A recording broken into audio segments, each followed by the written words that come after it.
just get more food. Thanks for the nice water.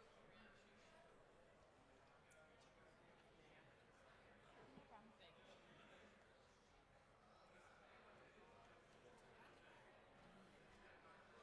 Got it written down. I'll think of it. You almost know about that. Oh, wait a minute. Should have password there. True. Extra security.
till everybody comes in here. Let me just let him start. Sure. He's got so many.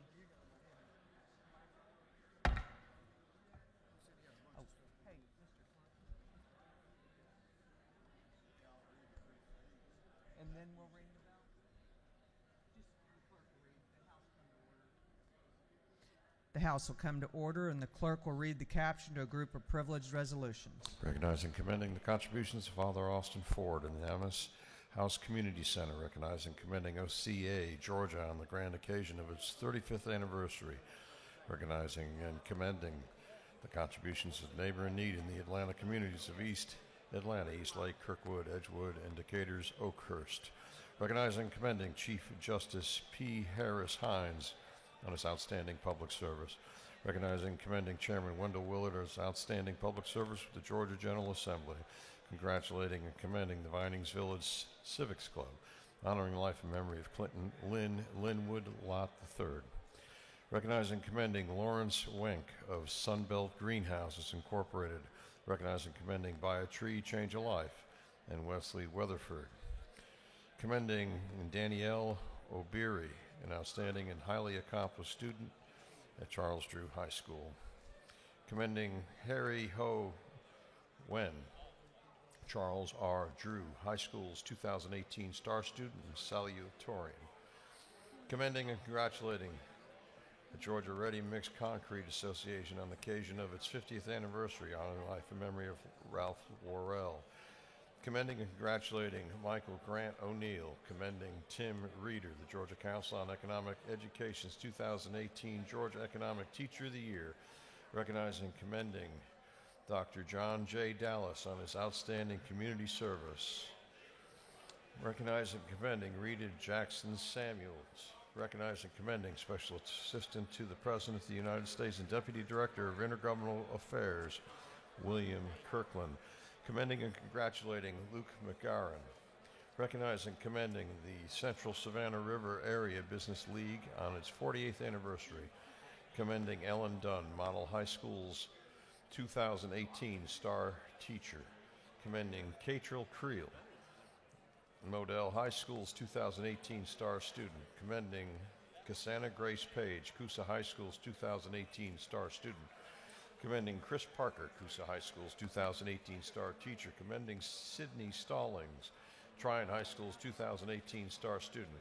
Commending William Alex Husky, Chattooga County High School's 2018 Star Student. Commending Gail Jones, Tryon High School's 2018 Star Teacher.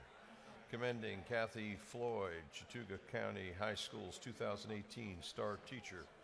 Commending Evelyn Waugh upon receiving the Master in Art of Nursing. Commending Teresiana Taylor, South Atlanta High School's 2018 valedictorian. Recognizing and commending Esleen Richmond Shockey, founder, president, and CEO of Caring for Others. Commending Dakota A. Mitchell, South Atlanta High School's 2018 Star Student. Commending Teriana Taylor, South Atlanta High School's 2018 Salutatorian.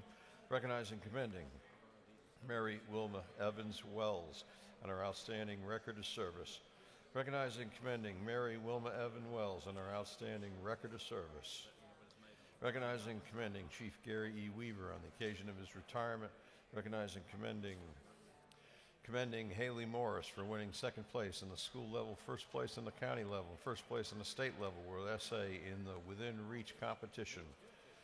Commending and congratulating Holden Hastings Howgate for attaining the rank of Eagle Scout. Commending Brittany Smith upon winning the title of Georgia Emergency Communications Officer of the Year. And for other purposes, that completes the reading of the privileged resolutions.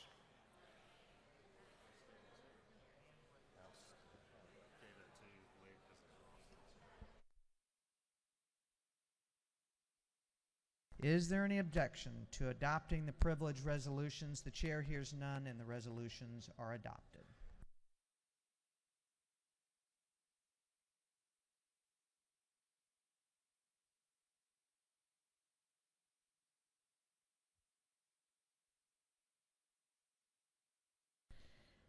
We're moving back onto the rules calendar. The clerk will read the caption to H.R. 1612, H.R. 1612.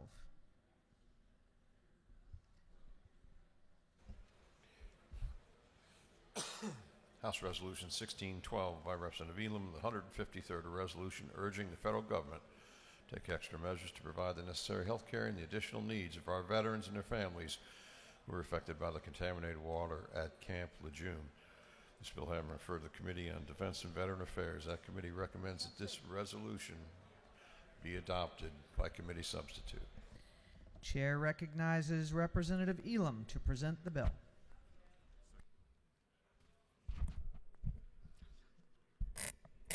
Thank you, Madam Speaker.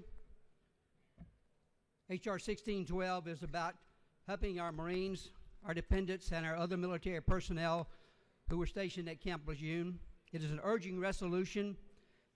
It urges that the federal government and the Veteran Administration take extra measures to provide necessary health care and additional needs for the veterans and the families that are affected by the contaminated water at Camp Lejeune, North Carolina. Hearing the Marine hymn being played just a few minutes ago as Governor Zell Miller's body was brought in reminds me of our old saying, once a Marine, always a Marine. And that's the way I feel today, once a Marine, always a Marine, and this is for our Marines. From 1953, actually during the Korean War period, up until 1987, benzene and other polluting chemicals actually were drained into the water supply at Camp Lejeune because of the, I guess, negligence in those days for a laundromat that was there at the base near the housing area. For over 30 years, these chemicals drained into the water supply. About 5 years ago, a decision was made to start assisting these military personnel who were affected. However, it was only to provide medical assistance. We believe that additional help can be provided. This is an urgent resolution that the VA and the federal government continue to pay attention to these affected military personnel and their family. I appreciate our Marine Corps caucus, Chairman Meadows, Chairman Willard, Chairman Hitchens. Also appreciate Al Williams' support and Dean Smiley's support on this bill. So if there are no questions, Madam Leader, I'll yield the will and ask for support. You do have one question. I yield, ma'am. Chair recognizes Representative Glanton for a question to your right. Thank you, Madam Speaker. Will the gentleman yield? I will, sir. Is this resolution also inclusive of DOD civilians as well as other military personnel of other armed forces that were stationed for significant time at Camp Lejeune as well? Is it not true? Thanks to your assistance in committee, we clarified the bill and we made sure that the resolution covers all military personnel, even in the National Guard and their families. Thank you, Mr. Representative, and thank you for bringing this bill. I appreciate you, resolution. sir. You have no more questions. I yield the well. The gentleman has yielded the well. Is there any objection to the previous question being ordered? The chair hears none. The previous question is ordered. Is there any objection to adopting the committee substitute? The chair hears none. The committee substitute is adopted. Is there any objection to agreeing to the report of the committee which was favorable to the adoption of the resolution? The chair hears none. The report of the committee is agreed to. Shall this resolution now be adopted? All in favor of the adoption of the resolution will vote yes. All those opposed will vote no, and the clerk will unlock the machines.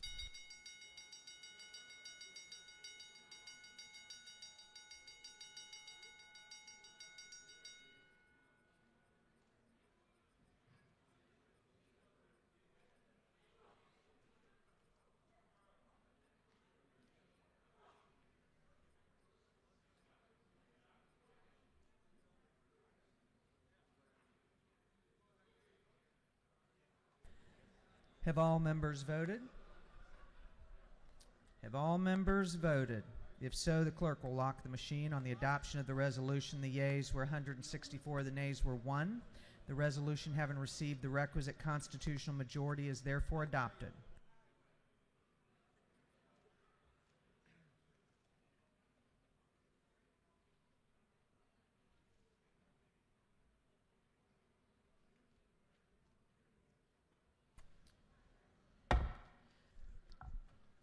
Chair asks that all members give their attention to the well as we say farewell to a valued member. The chair recognizes Representative Pizzold.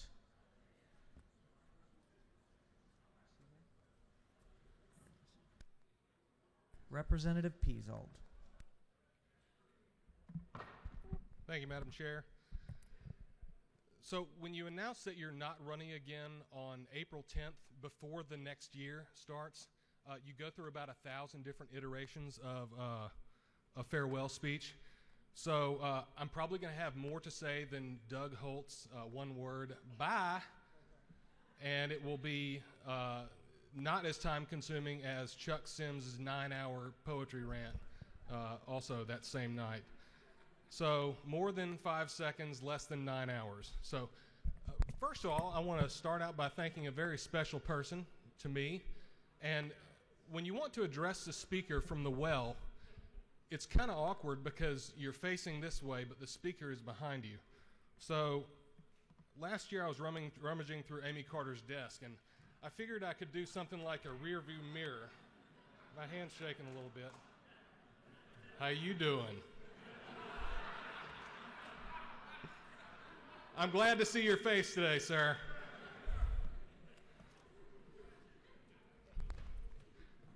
So about an hour ago, I had to alter the speech because I didn't think that the speaker was going to be here, but now I'm adding it back in. Speaker Ralston, thank you for being patient with me. You've been more patient with me than you probably should have many times. True, yes. I can be very stubborn at times, which many of you know that about me, and I'm well aware that my personal style tends to be a bit heavy-handed.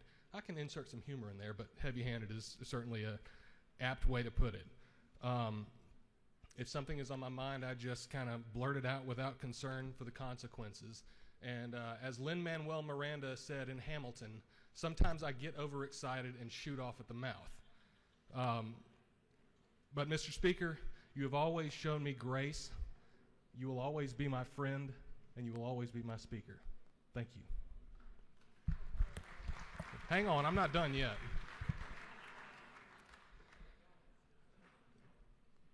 To the clerk, Bill Riley.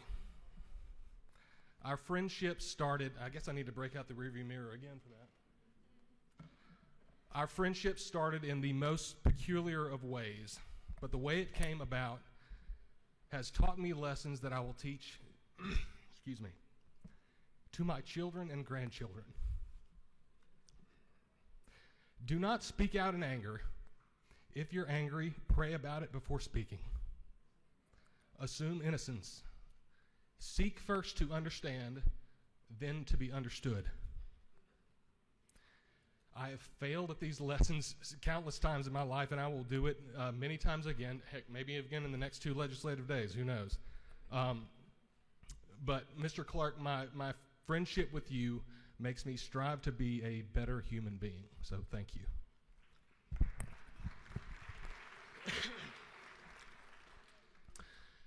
Micah Gravely, you are one of the few people in my life that can make me blush, and if you all are familiar with my sense of humor, that is about the highest praise that I can give to an individual. To my mothers in the back, Lynn and Darlene, as much as I pop off at the mouth, you guys kind of keep me grounded and talk me down off of ledges, so I appreciate that. Demetrius Douglas, what a privilege. You have laughed at my stupid jokes for 6 years, and I consider it an honor that you have not requested a seat change. Although maybe that you have, but it was just denied. So in that case, sorry, not sorry. Sam Teasley, you are a calming presence in my life, and I will never hear another Bryan Adams song again without thinking of you. Michael Caldwell,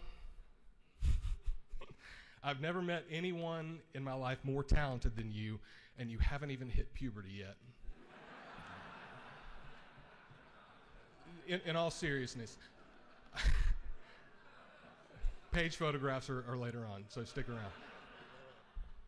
I don't know what you're going to be doing in 10 years, but all I know is I want to be a part of it, so please think of me. Kevin Cook, if I had a dime for every time I heard you say, Peasold, I don't think that we can say that, I would have a lot of dimes.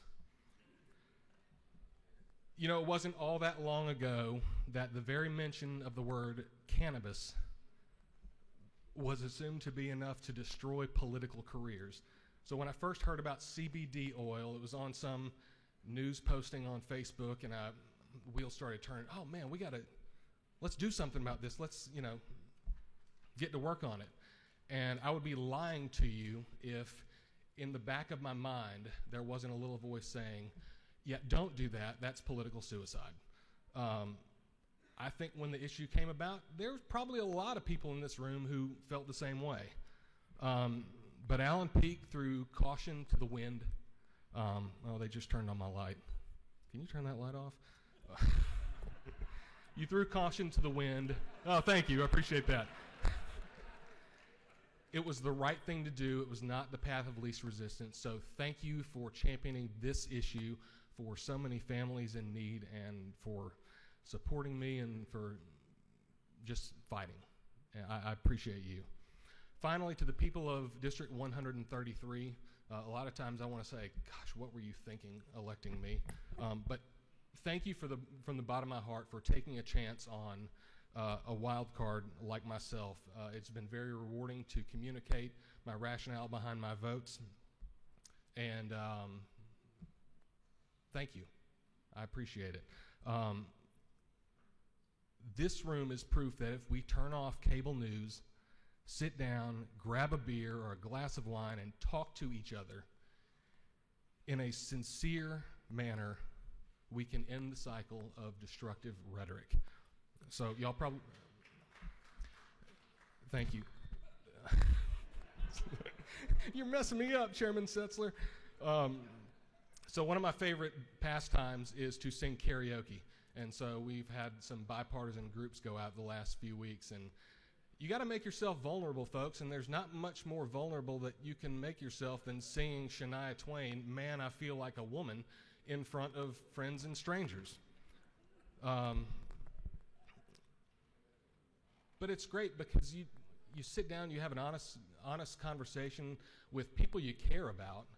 Maybe you disagree with about policy, but that's how we can move things forward, not just in this house, but in general in this country. When most of us ran for office the first time, we've all heard, let's simplify the tax code, lower the rates, broaden the base. And that's usually happens around campaign season. But y'all, there are countless small but growing businesses and nonprofits in each of our districts across the state. And you can look through every single one of their budgets, and one thing that you will not find in any single one of their budgets is lobbying budgets. They cannot afford a team of lobbyists to come in and fight for tax carve-outs for them. So just remember this. When we're talking about exemptions, abatements for any of these massive companies, it's our constituents that are footing the bill for that,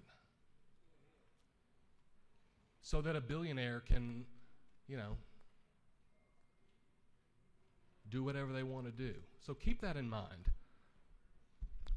Y'all, there are 180 folks in here who are duly elected by their constituents. No two districts are alike. So when your bill passes 160 to 12, don't throw a tantrum to the speaker.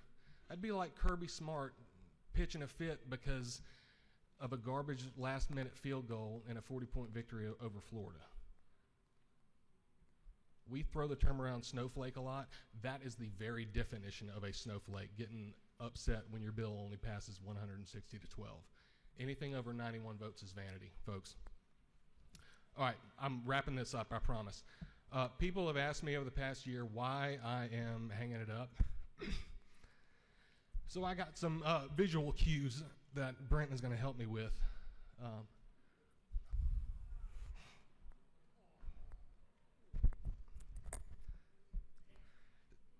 So this is about 9 months before, before I ran. Yeah, go on to the second slide. Just keep it rolling. This is late 2011. Eleanor was 5 and Jack was 2.5.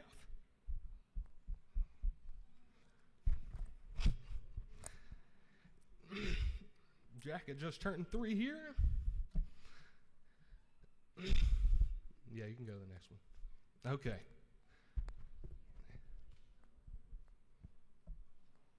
Hamilton.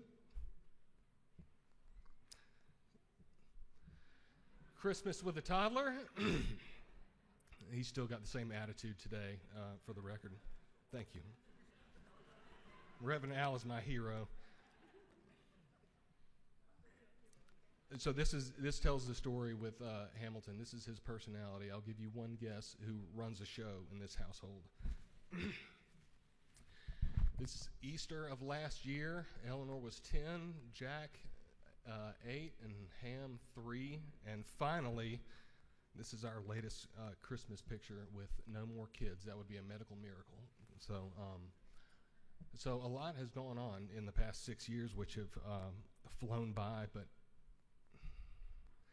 you know, the kids started saying, you know, Daddy, don't leave, every night. So it's time to go home. Thank you. I yield the well.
We are going on now to the supplemental calendar, or going back to it.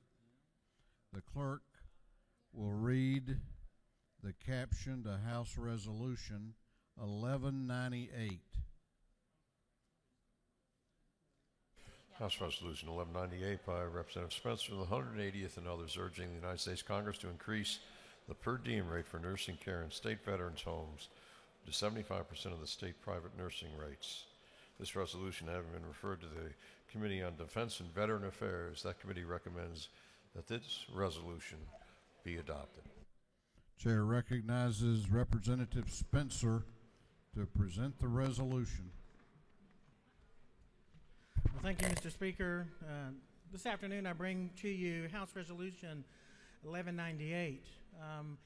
As some of you know, I also introduced Resolution H.R. 888, which is looking at potentially the possibility of turning our closed rural hospitals into veterans' homes.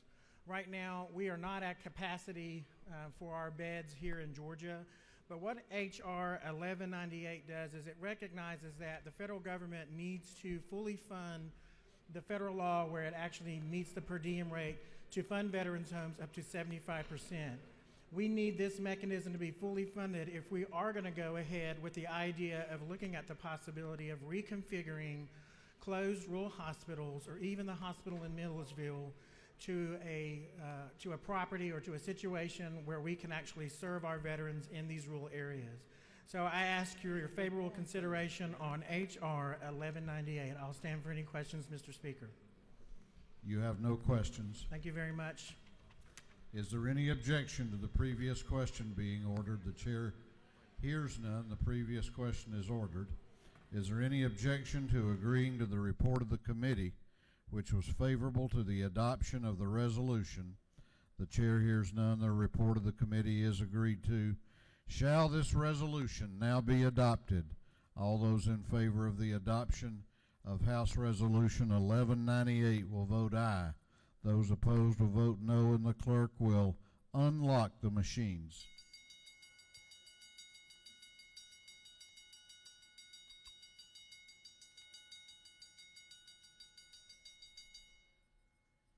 Have all members voted? Have all members voted? If so, the clerk will lock the machines. On the adoption of House Resolution 1198, the ayes are 167, the nays are 0. This resolution, having received the requisite constitutional majority, is therefore adopted. Clerk will read the caption to House Resolution 1257. House Resolution 1257 by Representative Peachtree, the 166 and others, creating the House Study Committee on the Workforce Shortage and Crisis in Home and Community-Based Settings. This resolution has been referred to the Committee on Special Rules. That committee recommends that this resolution be adopted. Chair recognizes Representative Peachtree to present the resolution. Thank you, Mr. Speaker. Ladies and gentlemen of the House, I bring you today House Resolution 1257. This is a study committee that will study the workforce needs for an aging population and increasingly a population of individuals with developmental disabilities that are being served in the community who are no longer institutionalized. And so just to give you some of the demographic data so you'll know, for the next 20 years, an average of 10,000 people a day in the United States reach the age of 65. In 13 years, the baby boomers will begin turning 85. And so historically, the majority of care, as most of you know in this country, is provided by our family members. So there are informal caregivers, and then there are formal caregivers. Most of the care in this country is still provided by informal family caregivers, but our families are getting smaller. And so my grandparents had 9 children. My daddy had 3, and I have 2. And I bet everybody in this room can speak to a similar circumstance. Our family sizes are shrinking. And so what we've got today is a smaller and smaller pool of people to care for a larger and larger demographic of people. And so just to give you this information, the current family caregiver support ratio today is 7 to 1. There are 7 family members in that whole network on average to 1 individual that would need care. By 2030, that's going to be 4 to 1. And by 2050, that is going to be 3 to 1. And so we've got a real demographic crisis coming as our country and as this state continues to age, and as we continue to serve developmental disabled people in the community rather than in institutions. And this study committee will try to take on that challenge to discover how we're going to have the workforce going forward. Mr. Speaker, unless there are any questions, I'll yield the well. You have no questions. Thank you. Is there any objection to the previous question being ordered? The chair hears none. The previous question is ordered. Is there any objection to agreeing to the report of the committee, which was favorable to the adoption of the resolution? The chair hears none. The report of the committee is agreed to. Shall this resolution now be adopted? All those in favor of the adoption of the resolution will vote aye. Those opposed will vote no, and the clerk will unlock the machines.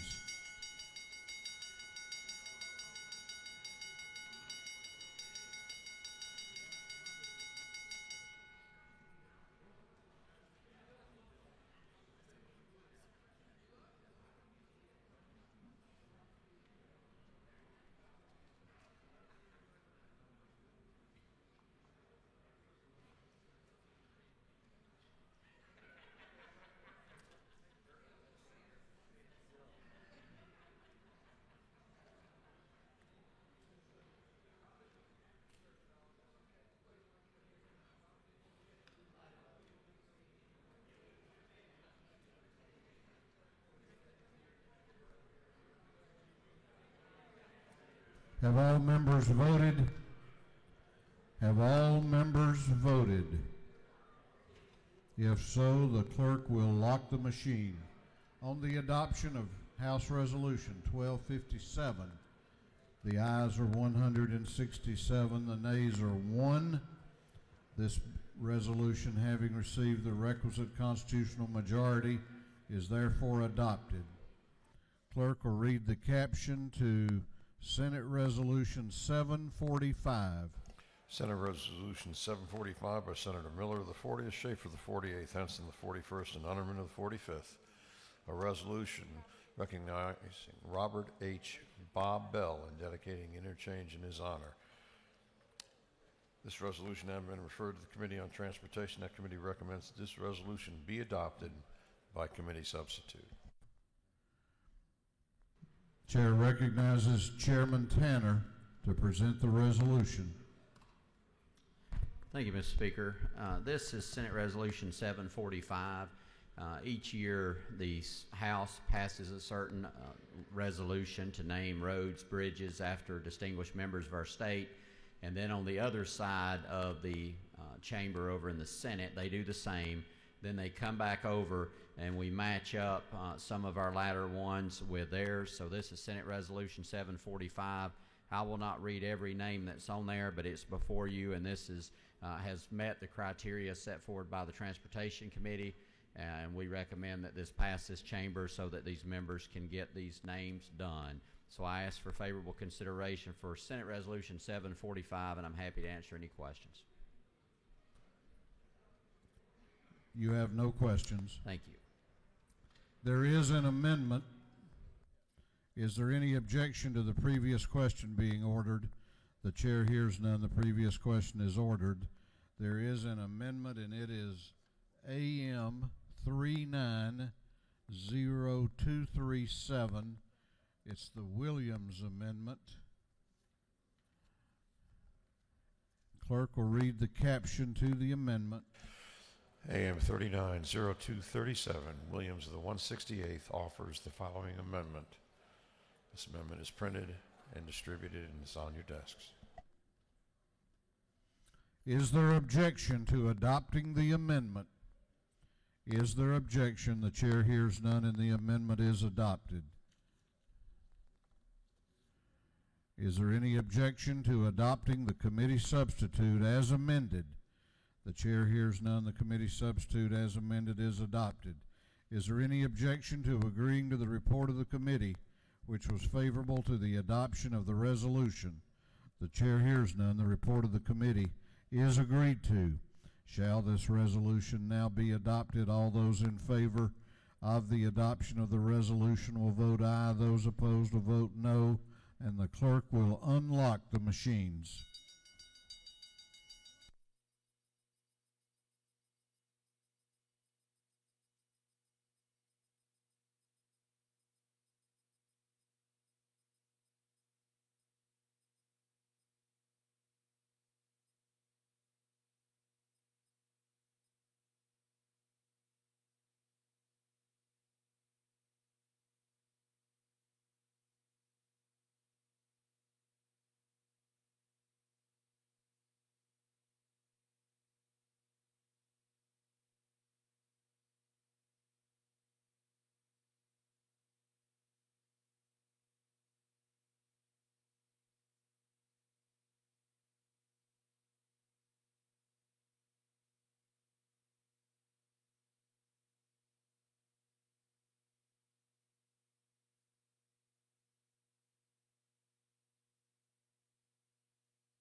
Have all members voted? Have all members voted? If so, the clerk will lock the machines. On the adoption of the resolution, the ayes are 170, the nays are 1. This resolution, having received the requisite constitutional majority, is therefore adopted. Clerk will read the caption to House Resolution 1430. House Resolution 1430 by Representative Belton of the 112th and others, encouraging the United States Air Force to deploy F-35 fighter jets to military air bases located in the state of Georgia. This resolution having been referred to the Committee on Defense and Veteran Affairs. That committee recommends this resolution be adopted. Where's she going?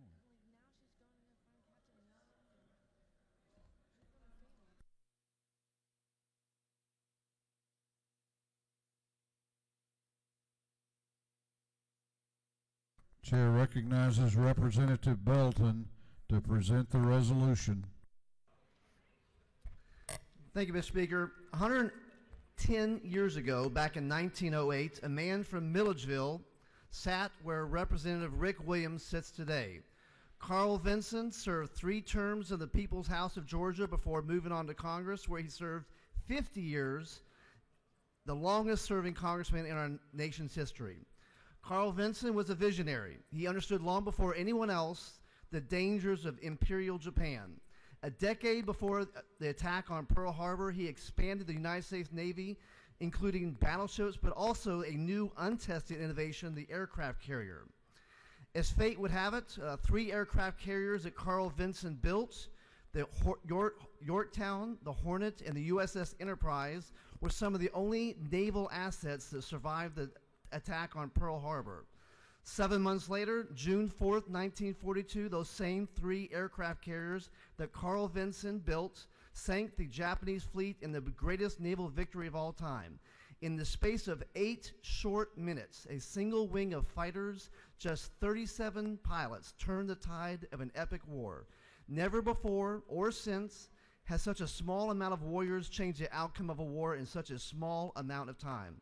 If not for the work of Congressman Carl Vinson, who later became known as the father of the 2-ocean Navy, those 3 aircraft carriers and those 37 fighters would not have been there that day to win the miracle of Midway. The United States Navy is so grateful to Carl Vinson, they named an aircraft carrier named after him.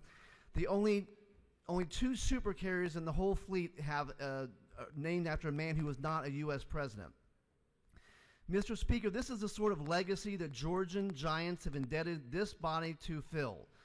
Not to be followers of our military, but to be leaders. Today I bring before you H.R. 1430, an urging resolution to the United States Air Force to bring the sound of freedom, the wing of F-35 Lightning Joint Strike Fighters that are made here in Georgia, the citizens of Burlington, Vermont, rejected by referendum, to bring those jets back home to Georgia. Mr. Speaker, I yield for questions. No questions. I yield the well. Is there any objection to the previous question being ordered? The chair hears none. The previous question is ordered. Is there any objection to agreeing to the report of the committee, which was favorable to the adoption of the resolution? The chair hears none. The report of the committee is agreed to. Shall this resolution now be adopted? All those in favor of the adoption of the resolution will vote aye. All those opposed will vote no, and the clerk will unlock the machines.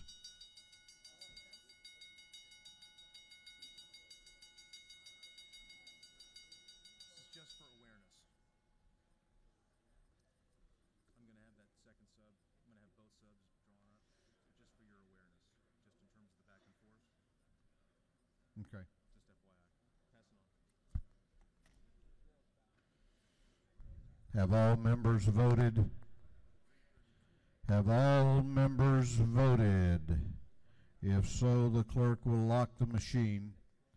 On the adoption of House Resolution 1430, the ayes are 169, the nays are 0. This resolution, having received the requisite constitutional majority, is therefore adopted. Clerk will read the caption to Senate Bill 445.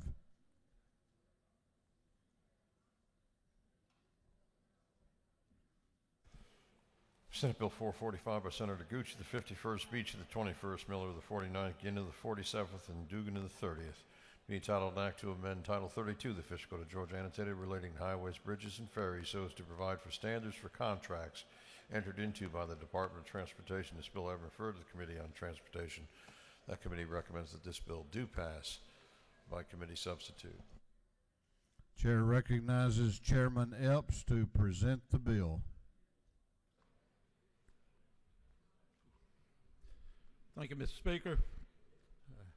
Today we have Senate Bill 445 by substitute, basically the housekeeping bill for our Department of Transportation. I'll just share with you some of the highlights that we're looking at here. Section 1 simply updates the pre-bid inspection process to include that state fund projects are included as a result of House Bill 170.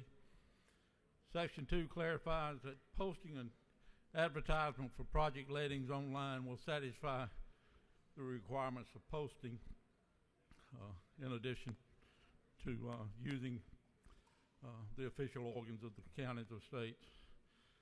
Section 3 ensures that fully qualified bidders are not necessarily disqualified by clarifying that their signed, notarized, e-verify affidavit is due prior to contract awards and not upon bid submission.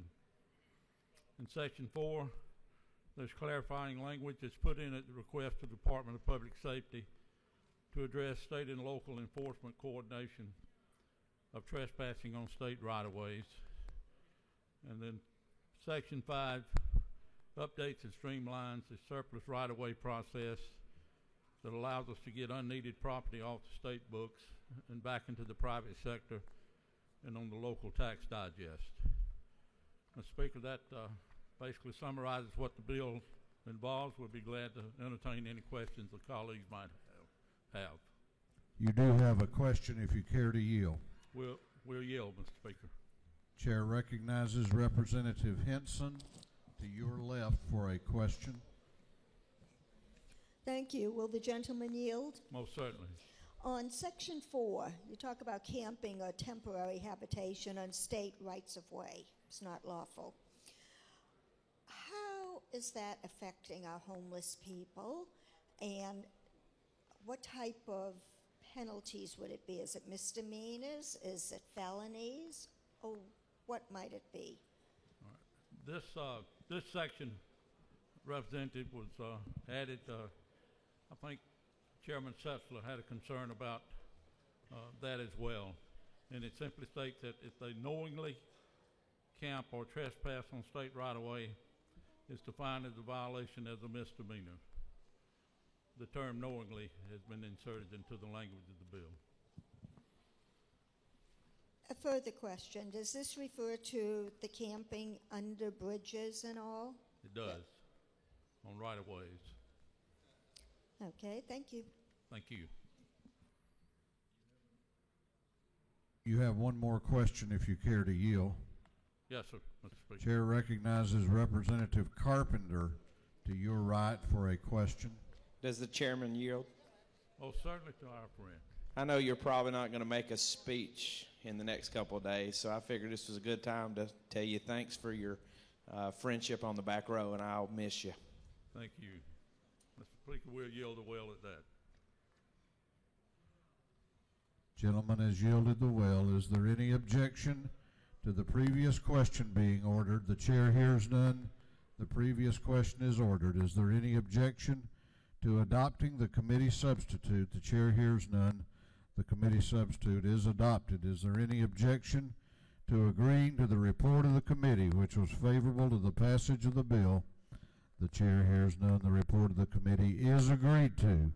Shall this bill now pass? All those in favor of the passage of Senate Bill 445 will vote aye. Those opposed will vote no, and the clerk will unlock the machines.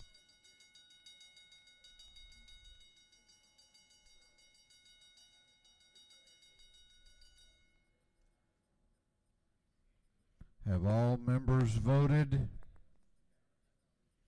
Have all members voted? If so, the clerk will lock the machines on the passage of Senate Bill 445. The ayes are 149, the nays are 17.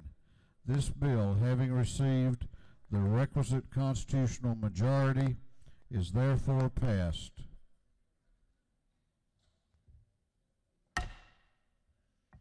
This House will come to order.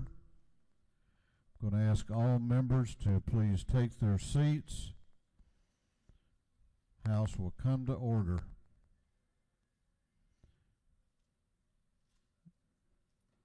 We are losing a lot of good people at the end of this session, and one of the finest is the chair of the Regulated Industries Committee. And at this time, the chair recognizes Chairman Howard Maxwell of the Regulated Industries Committee for a morning order.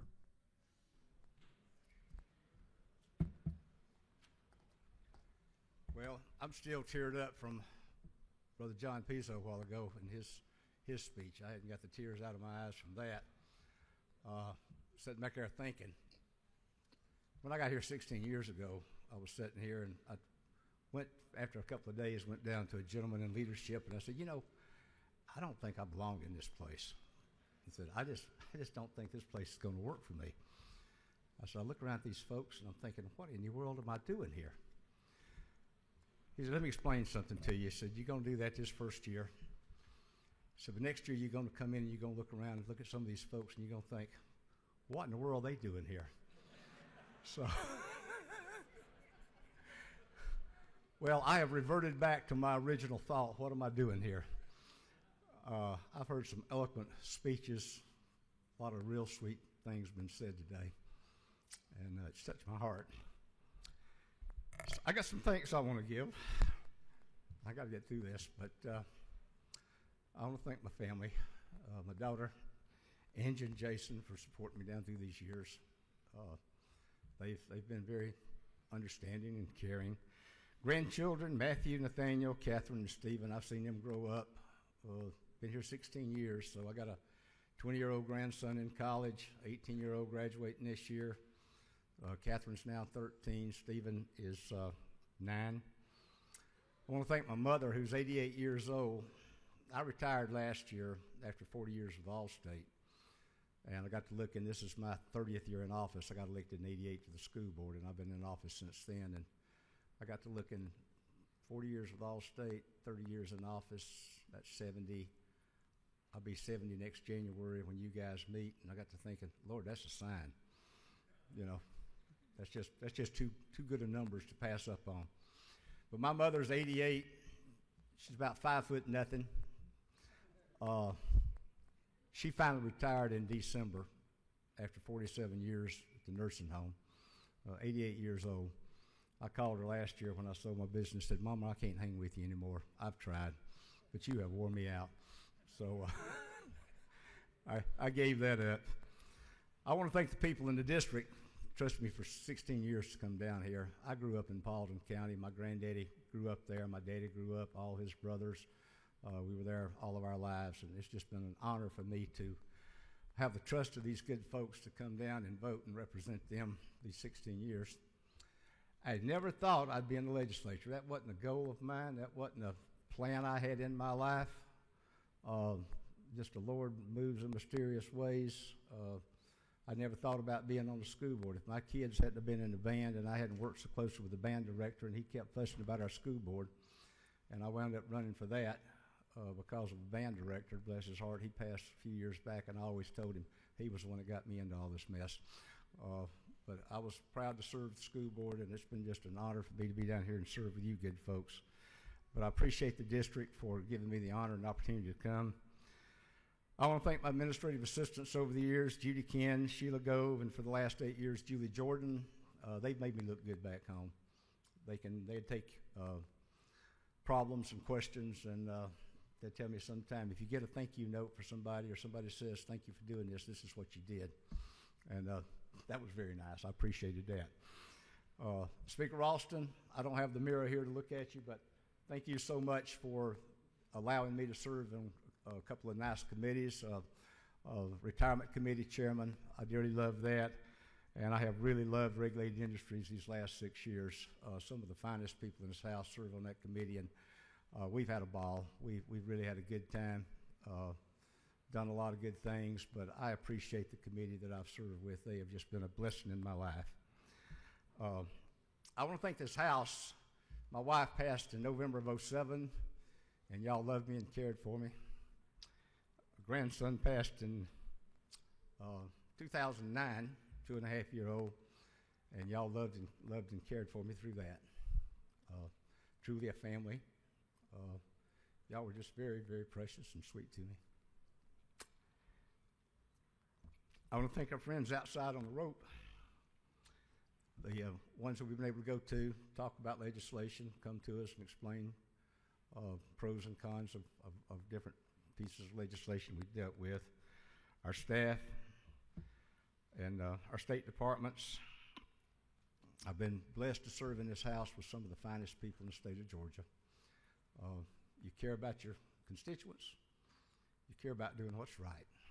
And I thank you for that. Thank God for the plan He had for my life to allow me to come down here and serve with you good folks. Thoroughly enjoyed it. I just can't say thank you enough. Think about Ecclesiastes, the time and the season for everything, and my season has come and gone, and I'll continue to pray for you. Y'all pray for me. I'm going to try to leave you with this. I was talking to a grandson last week. I spent a lot of time. He was down paging for me last weekend. Well, let me tell you this. My daughter told me a few years back, several years back now, she said, "Dad, I'm real mad at Mama." I said, "What are you mad at your mother about?" She said, "I knew I had 2 boys I was going to have to raise. She didn't tell me I was going to have to raise you too." She said, "You get with these 2 boys and y'all are 3 teenagers." She said, "I swear to goodness, I've never seen anything like it. Instead of you bringing them up to your level, they take you down to theirs." And I said, "That's fair. I like that." And Debbie Buckner reminded me this morning, I went to see my granddaughter was in a Peter Pan play 2 weeks ago. And I love the story of Peter Pan. He never wants to grow up. That's my goal in life. I'm never going to grow up. I'm going to grow old, but I'm not going to grow up. So leave you with this. Don't take yourself too seriously. I told one of the guys running in my seat, get down there, work hard. My daddy had a 3rd grade education. He was an alcoholic. Only had a 3rd grade education, but he taught me, he always said, work hard and do the best you can. And I leave you with that. Work hard, do the best you can, but have fun. Don't take yourself too seriously. You know, we're not going to get out of this place alive anyway, so you might as well enjoy yourself. All right. Thank y'all. I love you.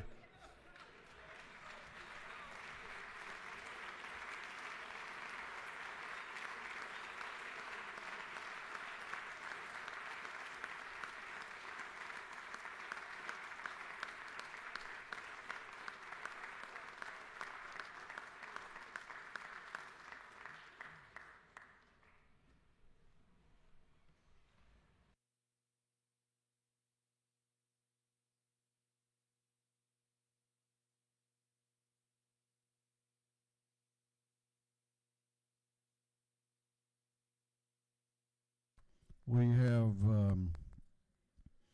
one more retirement here that we're going to do shortly.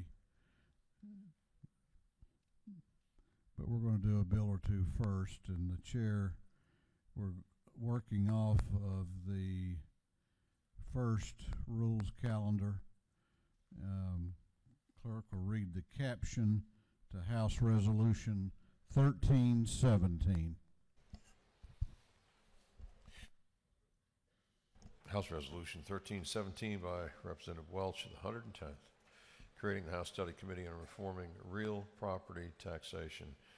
This resolution having been referred to the Committee on Ways and Means, that committee recommends that this resolution be adopted. Chair recognizes Chairman Jay Powell to present the resolution. Thank you, Mr. Speaker. I don't have to tell y'all that we have an assessment or appraisal problem in the state of Georgia when we're dealing with ad valorem taxes.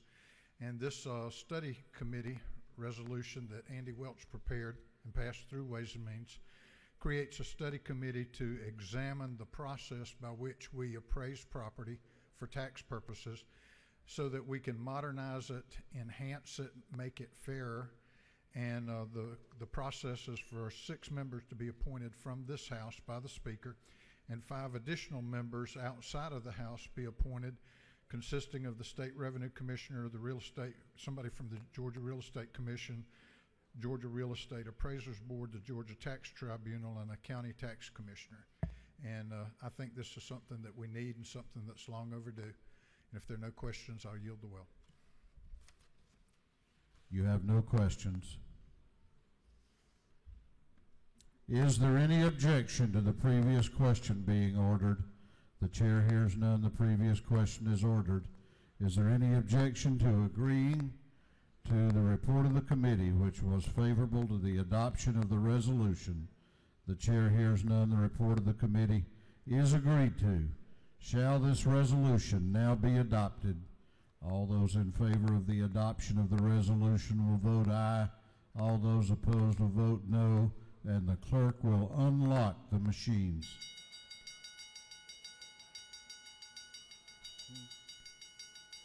What purpose does Chairman Dempsey rise? Pursuant to House Rule 133, I ask to be excused from this vote. Lady has that right. The journal will so reflect. All members that are voting for are voting green. Those that are voting opposed are voting red.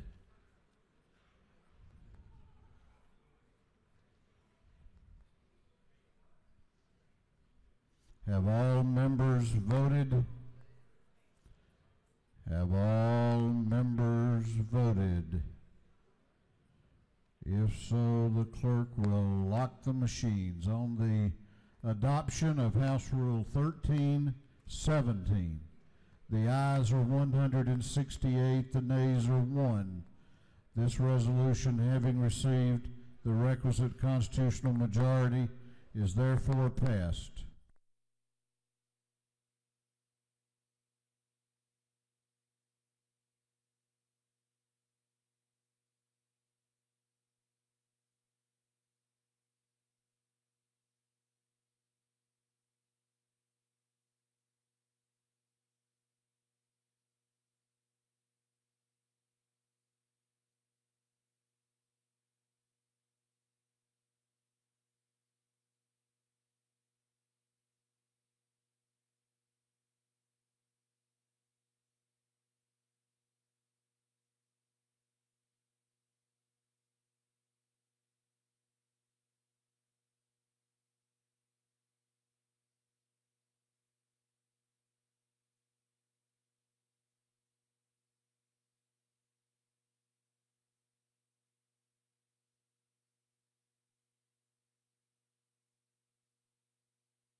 Clerk will read the caption to Senate Bill 369. Senate Bill 369 by Senator Kirk of the 13th, Gooch of the 51st, Hill of the 4th, Wilkinson the 50th, Anderson the 43rd, and others to be entitled an act to amend Article 4, Chapter 7, Title 47, the official code of Georgia annotated relating to revenues collected from fines and fees so as to provide for payments to the peace officers' annuity and benefit fund from fees collected in criminal and quasi-criminal cases. This bill has referred to the Committee on Judiciary Non-Civil. That committee recommends that this bill do pass. Chair recognizes Representative Reeves to present the bill. Thank you, Mr. Speaker. I present you Senate Bill 369. This is a very simple bill. Before we had the concept of diversion programs and accountability courts, which offer those that are charged with crimes alternative ways of resolving their case, which are favorable outcomes for them. Georgia law said that a portion of that fine, if a person was put on probation, which was $5, was sent to the police officer's annuity and benefits fund. With the revolution of the concept of diversion programs and drug courts, that money has not, those participants who go through those programs, that money has not been going to that fund. And believe it or not, it's actually added up to about $4 million, a significant amount of money. So what this bill does is it simply states that the diversion or drug court or accountability court fee, $5 of that program fee will go to the police officers' annuities and benefits fund. I'll be happy to yield for questions.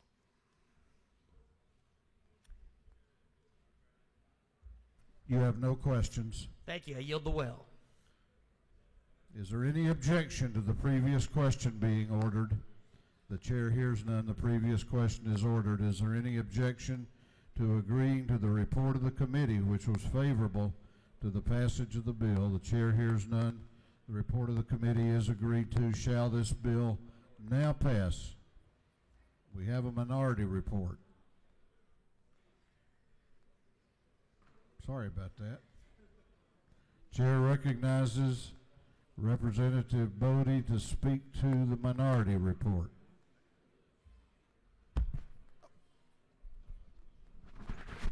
Thank you so much, Mr. Speaker. I stand today in strong opposition to Senate Bill 369, which is being considered here today by the House. While I recognize the important need of the peace officer annuities benefits to provide for retired officers and their families, I don't believe that SB 369 is the appropriate way to do so. I have 3 reasons why the members of this House should vote no to SB 369. First reason to vote no is that SB 369 is a violation of the Georgia State Constitution. The second reason to vote no is that SB 369 is a violation of the official code of Georgia. The third reason to vote no is that SB 369 is not good public policy in regards to the criminal justice reform in Georgia today. Article 1, Section 1 of Paragraph 24 of the Georgia State Constitution states, and I quote, "No person shall be compelled to pay costs in any criminal case except after conviction or final trial." Assessing 6369 will assess the $5 fee for the benefits of the retired police officers program. These individuals who will be assessed have not been found guilty by trial of a jury of their peers, and they have not voluntarily entered into a guilty plea. Therefore, SB 369 is a violation of the Georgia State Constitution. OCGA Section 1711(1) states, and again, I quote, "The cost of prosecution, except the fees of his own witnesses, shall not be demanded of a defendant to after trial and there has been a conviction. If convicted, the judgment may be entered against the defendant for all costs." Emphasis added. This is 1711(1). Accordingly, SB 369 is a violation of the official code of Georgia. The $5 fee mentioned in SB 369 will be passed along to the accused, most of whom are poor, who is applying for the pretrial diversion program. These pretrial diversion programs give individuals an extra opportunity to not get a felony or misdemeanor on their record. In my private practice of practicing law, I not only represent individuals who have money to pay for my services, but I represent individuals who are indigent or who cannot pay for my services. But they are paid for by the Georgia State Council for Public Defenders or by counties. I had to sometimes beg pretrial diversion coordinators, directors, and DAs to give my clients extra time, sometimes 2, 3, 4 months extensions on paying that $400 administrative cost. So some people would say that it's only $5 extra. I would implore upon you that $5 extra is a lot of money to someone that does not have $5 extra.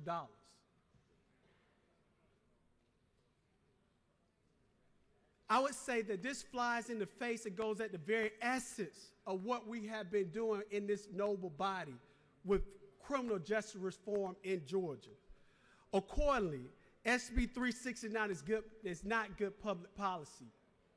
And I ask the members of this noble body to vote no to SB 369 because it's unconstitutional, it's not within the public policy of what we do in this noble body, and it violates the Georgia Official Code of Georgia. I will yield the well for any questions at this time, Mr. Speaker. You do have a question if you yield. I so yield, sir. Chair recognizes the Majority Caucus Whip, Representative Coomer, to your right for a question. Thank you, Mr. Speaker. Gentleman yield. So yield. Representative Bodie, you realize that the fee that we're talking about here has already existed previously in code, and what we're really correcting is the direction of the payment from the general budget or the general treasury of the receiving government, and instead paying it into the annuity fund or the retirement fund that was intended to be paid originally. You understand that? Well, Mr. Wood, what I would say is that in this particular case, these annuities have been utilized for first offender dispositions, but I would say to your point is that we have been doing that illegally and unconstitutionally, and therefore not only should we look at it in this essence with this bill as being unconstitutional, but we need to review those bills as well, because even if an individual has entered a first offender plea, he has not been adjudicated at that time. So you further yield? Yes. So is your position that first offender treatment, accountability courts, pretrial diversion programs are all unconstitutional? No, I would say the programs themselves are unconstitutional, but when we try to implement fees prior to adjudication of the individual being found guilty, that is itself illegal and unconstitutional. And just a final question. So as I understand it, you're saying that all of these pre-trial programs that deal with diversion or treatment of offenders that require any kind of payment of fees or fines on the front end are unconstitutional? No. The statute gives us, and it gives the General Assembly, the authority to assess an administrative fee only. Therefore, an individual can pay the $400, $500, up to $1,000 in administrative fees to that particular county, that particular county clerk's office, but you cannot assess any other fees outside of that administrative fee. So again, and maybe I'm just missing it, but how is that different than how is what's being described in this bill different than what we're already doing in all those programs? Well, Mr. Whip, I will point you to lines 31 through 37. They give the General Assembly, or they give the clerk's office and the DAs in that particular county an opportunity to actually assess fees, and it's at a structure. If you look at line 31, $4 to $25 for individuals that have been adjudicated or have forfeit their funds through unlawful criminal means. So what I'm saying here to you today is that, yes, you can go assess those fees, but you can only assess those fees for a person who's been found guilty by trial, a jury trial, or has voluntarily pled guilty before a court of law. Mr. Speaker, if there are no more questions, I'll yield the well. You do have another question if you care to yield. I'll take one more, Speaker. Chair recognizes Representative Glanton to your right for a question. Thank you, Mr. Speaker. Yes, Would the gentleman yield? Yes, Mr. Representative. Is it not true, for clarity, that this is an additional $5, or this is $5 taken from the general fund of the receiver of those fees? Mr. Representative, this will be an additional $5. So therefore, in counties, some of the metro counties, they charge you $400, and you have to have that $400 before you enter and be accepted into the pretrial program. So therefore, they're going to add another $5. So essentially, it'd be $405 that you would have to pay.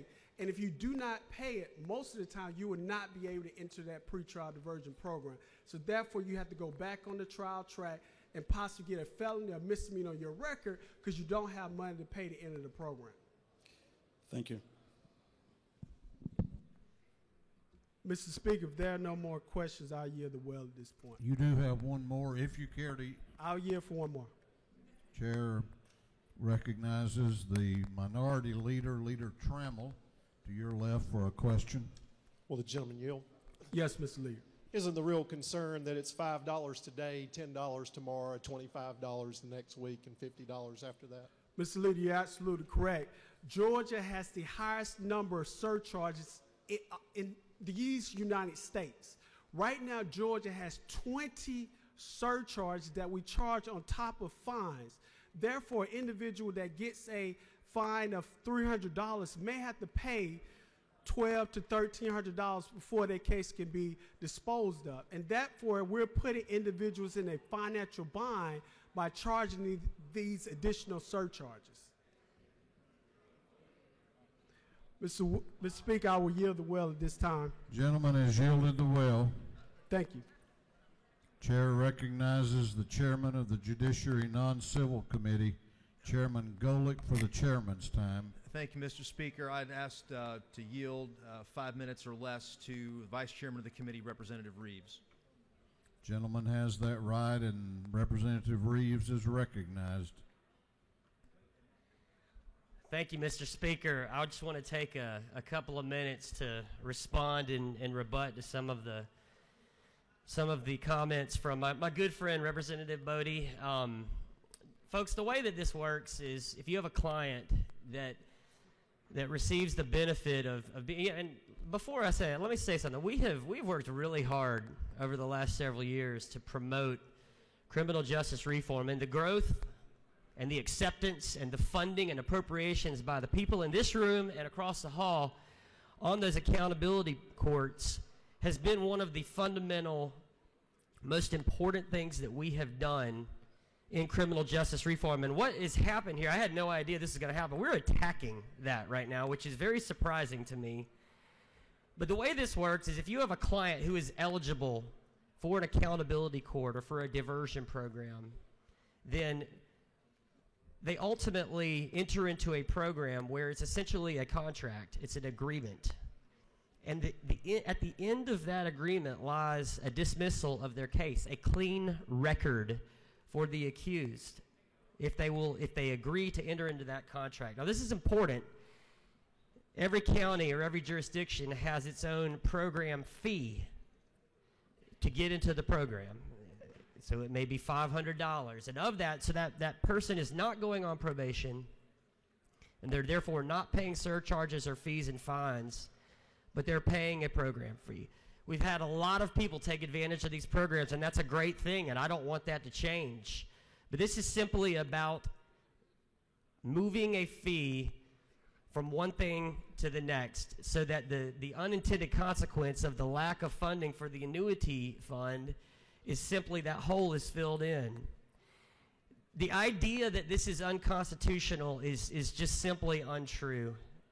When you have a client that enters into an accountability court, as a lawyer, you take them into court and they enter into a guilty plea in a courtroom. They go through the process and they actually enter the plea.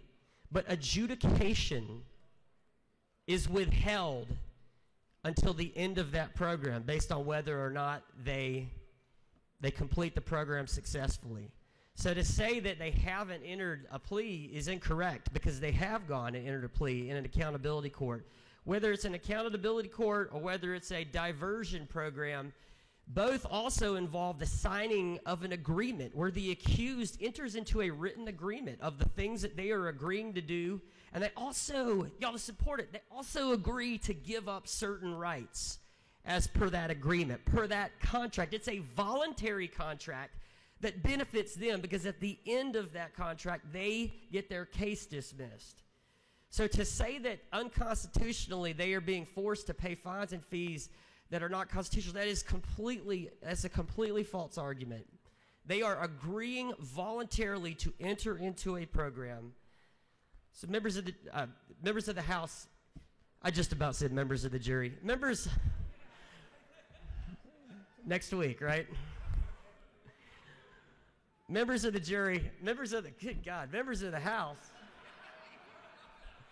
I ask you to dismiss the argument presented by my friend Representative Bodie.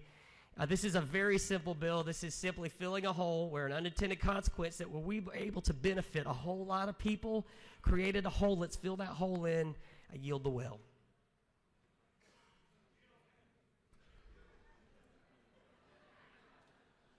Gentleman has yielded the well. Is there any objection? The previous question has already been ordered. Is there any objection to agreeing to the report of the committee, which was favorable to the passage of the bill?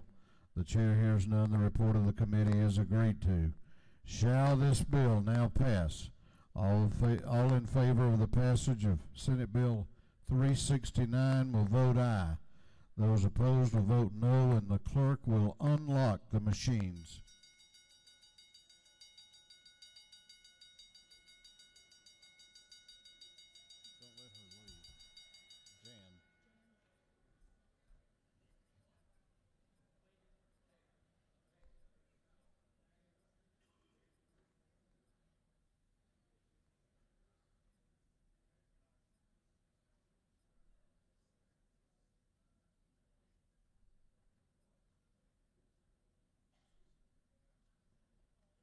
Have all members voted?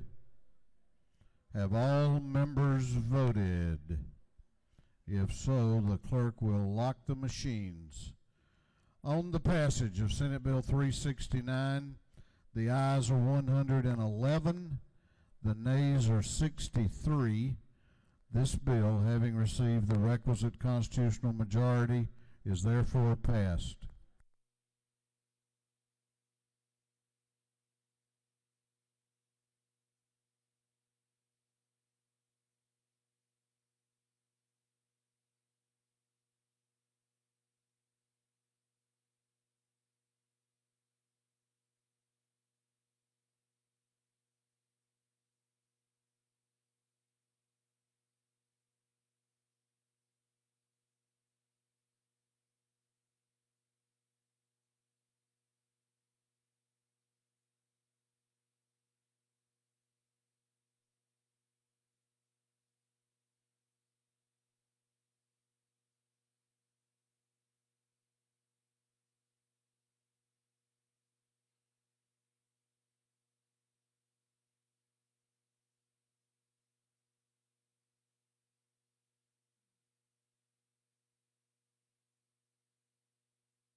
House will continue to be in order.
House will continue to be in order.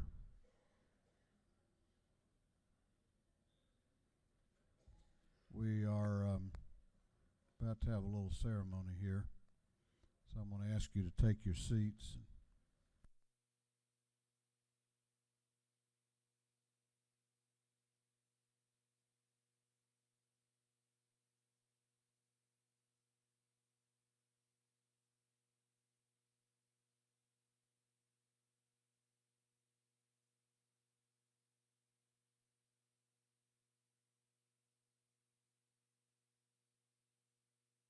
Clerk will read the resolution.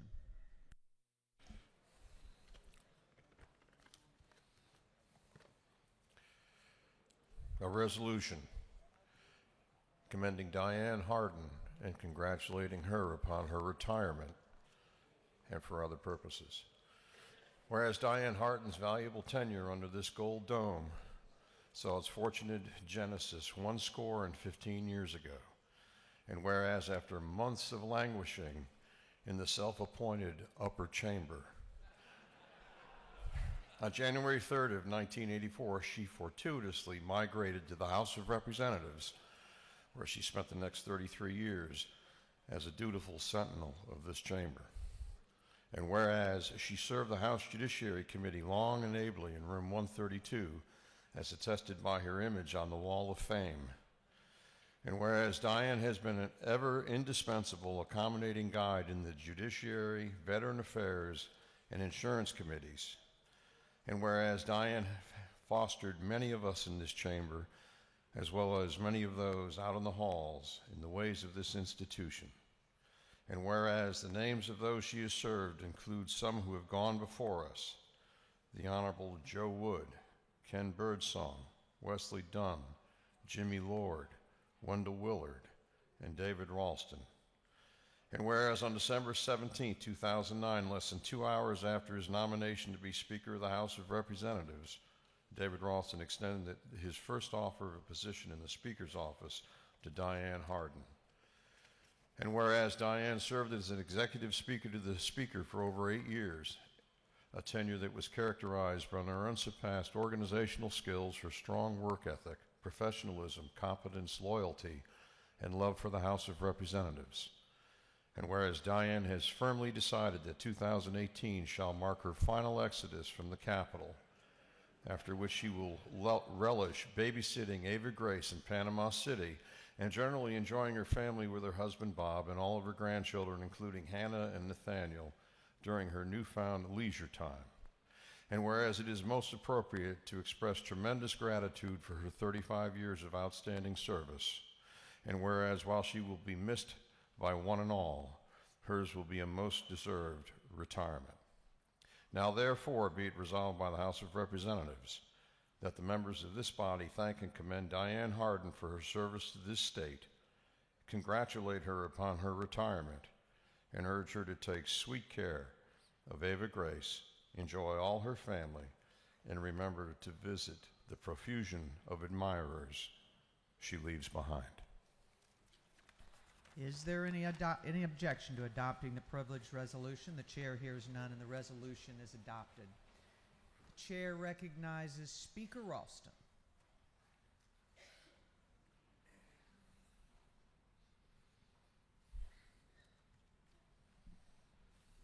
Y'all be seated. This is going to take about 45 minutes.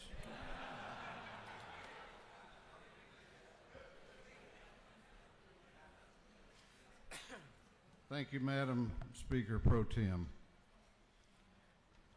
As the resolution said, on December the 17th, 2009, I was nominated to be Speaker by my caucus, and within 2 hours after receiving that nomination, I went directly downstairs to an office that I had been asked to leave a year earlier. Means I got thrown out. And made my first hire, and that was Diane Harden. Actually, I had never hired Diane before. When our our caucus became a majority caucus in 2005, I got assigned to be in that suite with Chairman Willard. He picked the office and he picked Diane, and I just showed up to work.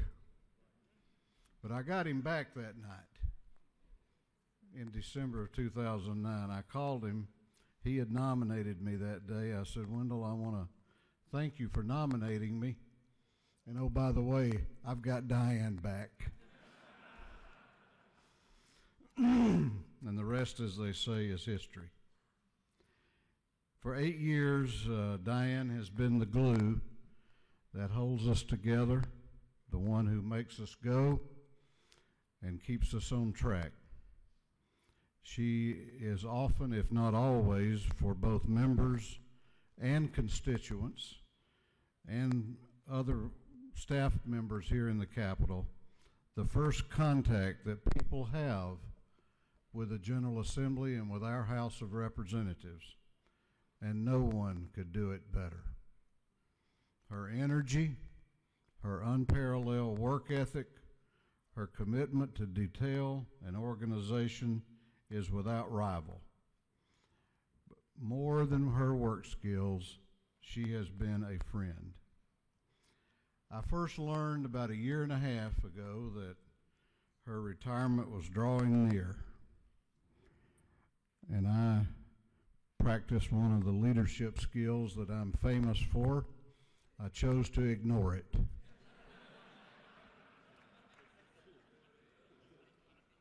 We even had a reception here for her last spring. I didn't worry too much about it because I knew she wasn't really leaving then. I went and had a good time.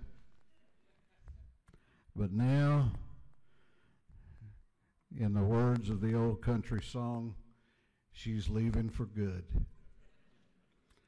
And as much as a loss as it is to those of us here in the Capitol, there are winners. And for those of you that haven't met, we have 2 winners with us today. Her husband, Bob, retired from the Georgia Bureau of Investigation, and her mom is here. Thank you all for being here.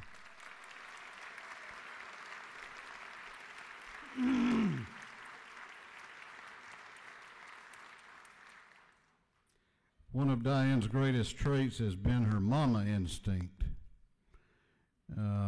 She has taken care of every employee that has been a part of the Speaker's office for over 8 years. And there is no greater testimony to the influence that she has had on their lives and their work experience, other than the fact that every single employee that has worked in the Speaker of the House's office since January 2010 is here today to show their appreciation and their love for Diane. Where are they? Oh, they're down here.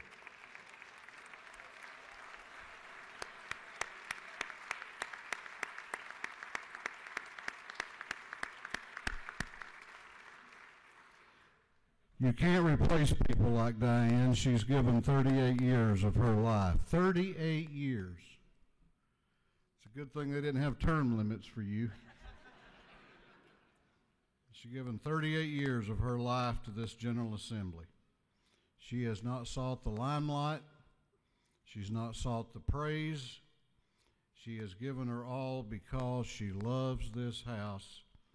It didn't matter whether you were an R or a D or wherever you lived or what your gender was.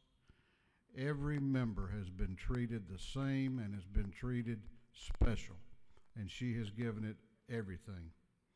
So I want to say to you today, Diane, I'm a lot sadder than I was at your reception last year,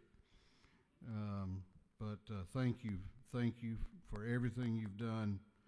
And may God bless you and your family. And I'm happy they were here today. I wish the Docksons could have been here.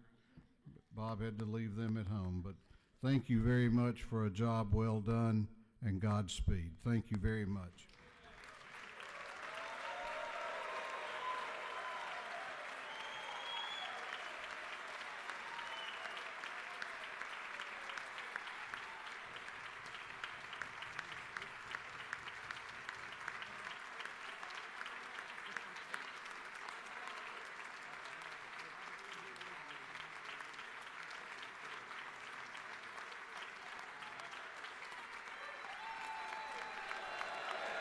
Okay.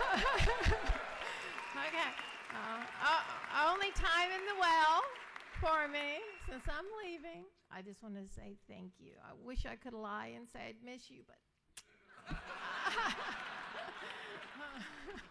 but thank you very much.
House will come to order.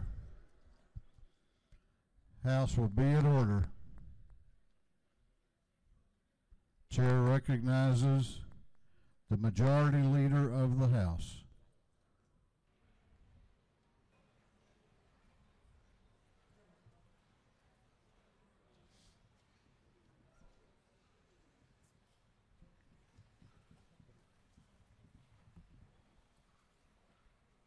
Mr. Speaker, could I be indulged and have the clerk to read a resolution?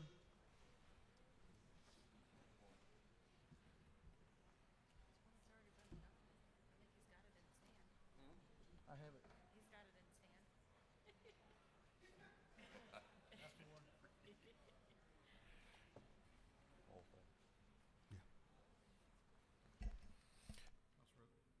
House Resolution 1637 by Resident Burns, the 159th McCall, the 33rd England, the 116th Smith, the 70th, and Ralston, the 7th.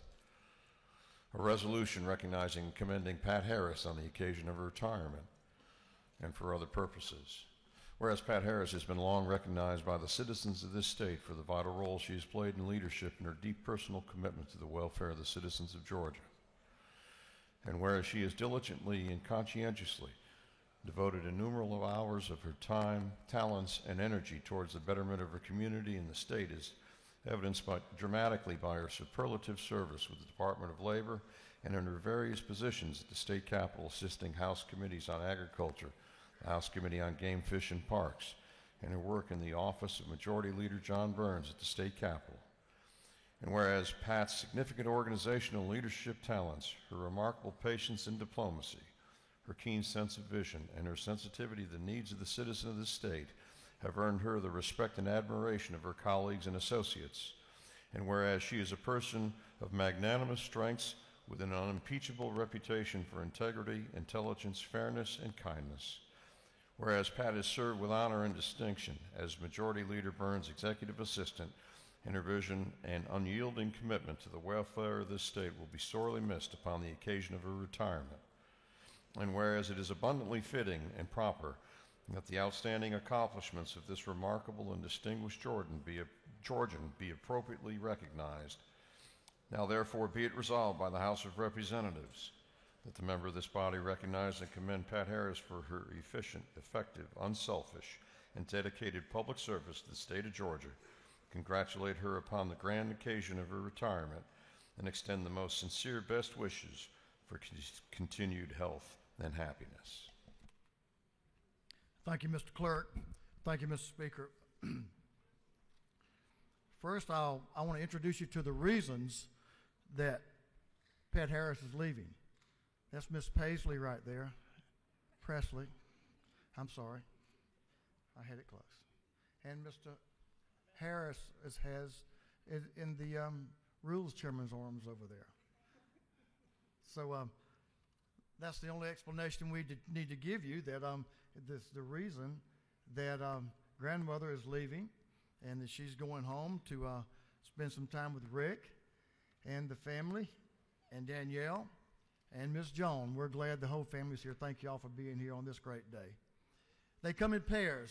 We know of the great work you just heard that Diane has done for this house over the years. And now her sister Pat is also following in her footsteps, and she's retiring as well after a great career here at the state capitol. Now, in my mind, when I think a prototype of what administrative assistant should be like, and that would be Pat Harris. She has the work ethic. She knows how to get things done. She makes you glad to come to work in the morning. And by the way, her daughter-in-law, Jamie, you were on my other side, Jamie. Sorry about that. So, Pat has had the dubious task over the years of making some pretty poor legislators look good. She started with Chairman McCall, Chairman Bob Lane, and she's finished up with me. I don't know how well she's made me look, but she's done the best she could with what she had to work with. She's made all of us successful because of her organizational skills, her work ethic, as I said, and just her caring. Pat Harris is a true public servant. We all cast ourselves in that light, but Pat Harris cares about each one of us. If you come into her office over the years, she's cared about you. She's cared about the problems you had for the constituents that you represent. She has done one whale of a job with constituent service. Howard mentioned it a while ago. It took me a little while to learn that when folks on the street back home said, thanks for doing this, taking care of this issue for me, and I'd say, well, what did I do? I'm not real smart. So finally I figured out. I said, well, thank you. I'm glad to have helped you. And I'd immediately go call Pat and see what I'd done. So thank you, Pat Harris. Thank you for what you've done for the people of my district, but not just my district, but anyone that came in, as I said, for the work she's done for the people of this state. She has spoiled my local people when they came up for events here, and I know of no greater champion for the people of this state. As I look around this room and I see many champions, I know of no greater champion for the people of this state than Pat Harris and what she's done for this body and the care she has for this body. Pat, you certainly have earned the respect of your peers and the people you've worked with, and you certainly have earned the right to retire and go home and enjoy life with your family and your grandchildren. And we just love you and respect you and wish you the best. God bless you and all of your service to this great state. And I think Chairman McCall may have a wrap-up for that. Chairman McCall? Thank you, Mr. Leader, and thank you, Pat, for all the years that we were almost like brother and sister. She could read my mind, and I sure didn't want to give her my checkbook because she could write my name just like me on official letters that got sent out. I'm still a little confused. There's always been a question between all of us ag people. Is you or Diane is the oldest, and then both of y'all are retiring at the same time, so we still don't know. But thank you for everything you did, from the poorest dirt farmer to the highest class person you ever dealt with, and I'm one of those poor dirt farmers. And thank you for making John and me look like we knew what we were doing up here. Thank y'all. Let's honor Pat.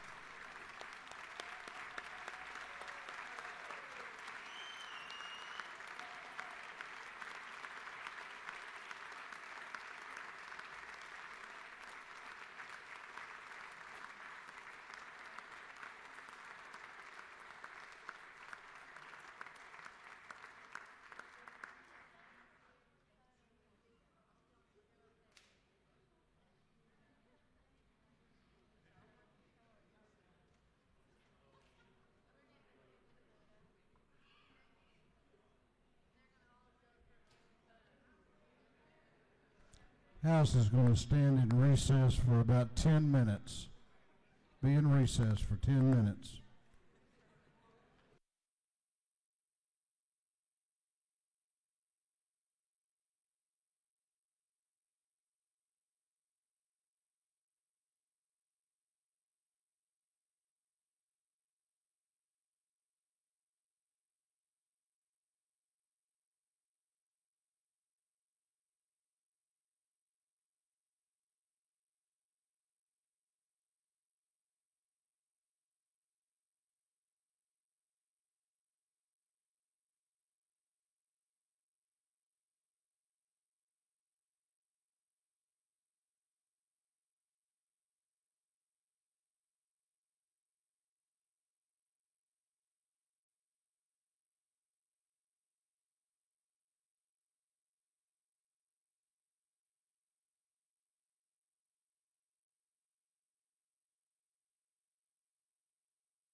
Clerk will read the caption to a group of privilege resolutions. Mr. Clerk, ring the bell.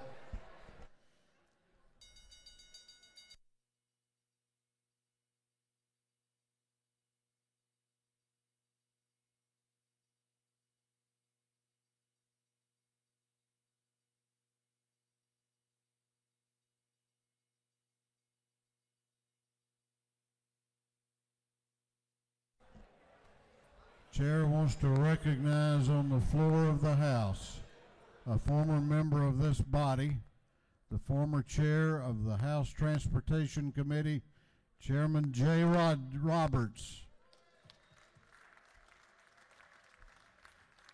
Clerk will read the caption to a group of privilege resolutions. Recognizing and commending Laird Canby on the occasion of his retirement, recognizing the 20th anniversary of the Ty Cobb Museum, commending Kenzie Green, Pepperell High School's 2018 Star Student, commending Jay Varshney, Rome High School's 2018 Star Student, commending Hannah Jo Jackson, Unity Christian Schools 2018 Star Student, commending Bradford Poston, Unity Christian Schools 2018 Star Teacher, commending Allison Gogans, Pepperell High School's 2018 Star Teacher, commending Dr. Don Bettler, Armurchie High School's 2018 Star Teacher, commending Jerry Cable, Armurchie High School's 2018 Star Student, and Floyd County's 2018 Star Student, commending Todd Olis, Rome High School's 2018 Star Teacher, commending Jennifer Sykes, Darlington School's 2018 Star Teacher, honoring the life and memory of Dr. Linda D. Woodruff. Recognizing and commending the Claim Your Fame radio show founder, CEO Sharon Lady Storm Akers, and hosts Dolores Walker Burke and Camellia Renee Terrell. Recognizing and commending Social Butterflies Incorporated. Recognizing and commending Pastor Michael Benton on his 40th pastoral anniversary and congratulating him on his retirement in December 2017. Commending Coach Eli Connell, the 2018 GHSA Class 3A State Athletic Director of the Year. Recognizing and commending the Brown family and Brown Country Kitchen. And for other purposes, that completes the reading of the privilege resolutions.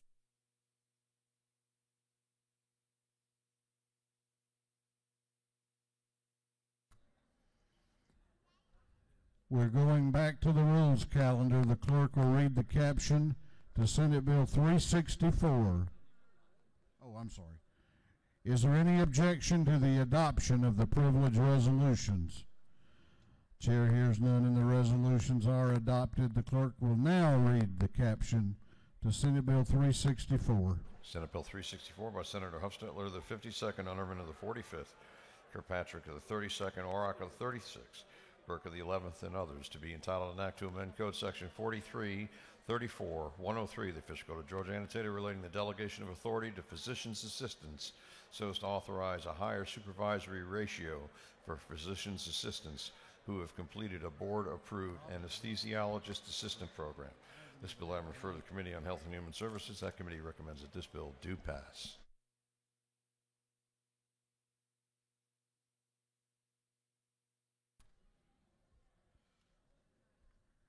Chair recognizes Representative Kelly to present the bill. Thank you, Mr. Speaker. Members of the House, I come to you today with Senate Bill 364, which brings in line anesthesiologist assistants under the supervision and sponsorship requirements for a change that we did for nurses several years ago. Under today's law, a physician can supervise and sponsor up to 4 anesthesiologist assistants. But the change that's needed is that we want to allow them to still only supervise 4, but allow them to sponsor up to 8. And the need for that comes from when one may need to take a vacation or may have a family illness, that they can come out and have someone else sub in for them under the supervision requirement by expanding the sponsorship. Mr. Speaker, it's a pretty simple bill. I'll be glad to answer any questions, or I can yield the well. You have a question if you care to yield. I'll yield. Chair recognizes the chair of the Health and Human Services Committee, Chairman Cooper, to your right for a question. Thank you, Mr. Speaker. Will the gentleman yield? Absolutely. Thank you. Is it not true when you say this is going from 1 to 8 that it that the other parts of the law read that the anesthesiologist can only supervise 4 at a time. This just means that if somebody wants to job share, or if somebody's out, if it's a female for pregnancy or on vacation, they have somebody to fill in. As everyone in this body knows, no one in this entire dome understands healthcare better than you, and you explained it much better than I could. Thank you, Madam Chair. Thank you very much. That, Mr. Speaker, I'll yield the well and ask for your favorable consideration. Gentleman has yielded the well. Is there any objection to the previous question being ordered? The chair hears none. The previous question is ordered. Is there any objection to agreeing to the report of the committee, which was favorable to the passage of the bill? The chair hears none. The report of the committee is agreed to. Shall this bill now pass? All those in favor of the passage of Senate Bill 364 will vote aye. Those opposed will vote no, and the clerk will unlock the machines.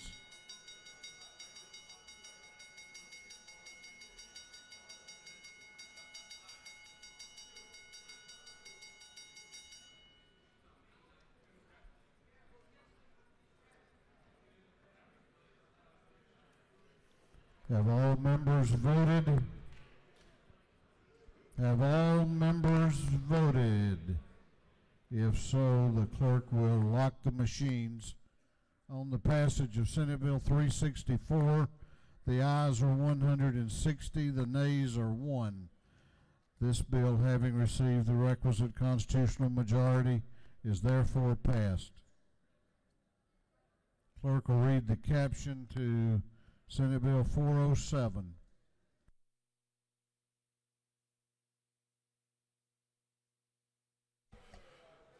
Senate Bill 407 by Senator Strickland of the 17th, Walker the 20th, Stone of the 23rd, Miller of the 49th, Martin of the 9th, and others, being titled an act to provide for comprehensive reform for offenders, to amend Title 15, Chapter 6A, Title 35, the Official Code of Georgia annotated relating to courts and the Criminal Coordinating Council, to amend Title 17, Code Section 24-4-609, Chapter 5 of Title 40, Title 42, and Code Section 43-119 of the Official Code of Georgia annotated relating to criminal procedure. This bill having referred to the Committee on Judiciary and Non-Civil, that committee recommends that this bill do pass by committee substitute.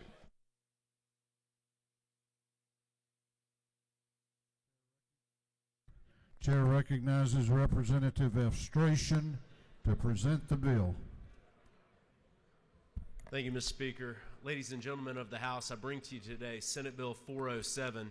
As you're well aware, we're working throughout the year on the Georgia's Council on Criminal Justice Reform. This council is co-chaired by Kerry Miller and Justice Michael Boggs, receiving recommendations from across the state, including law enforcement, prosecutors, judges.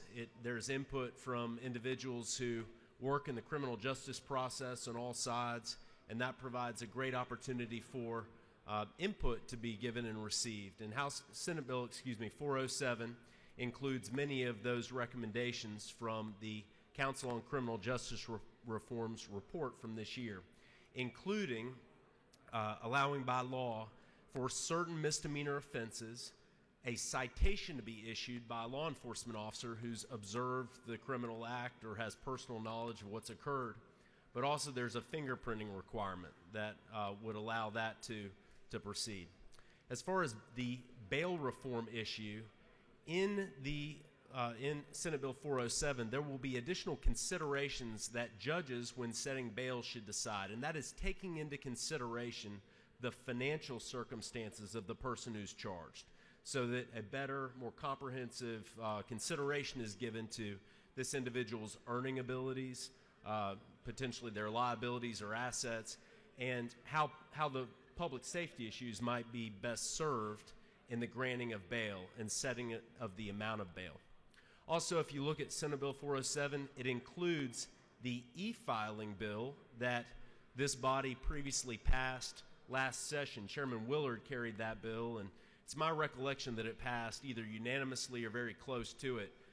It is not a mandate on requirement to e-file. It would simply allow individuals who want to use it to have the opportunity to e-file.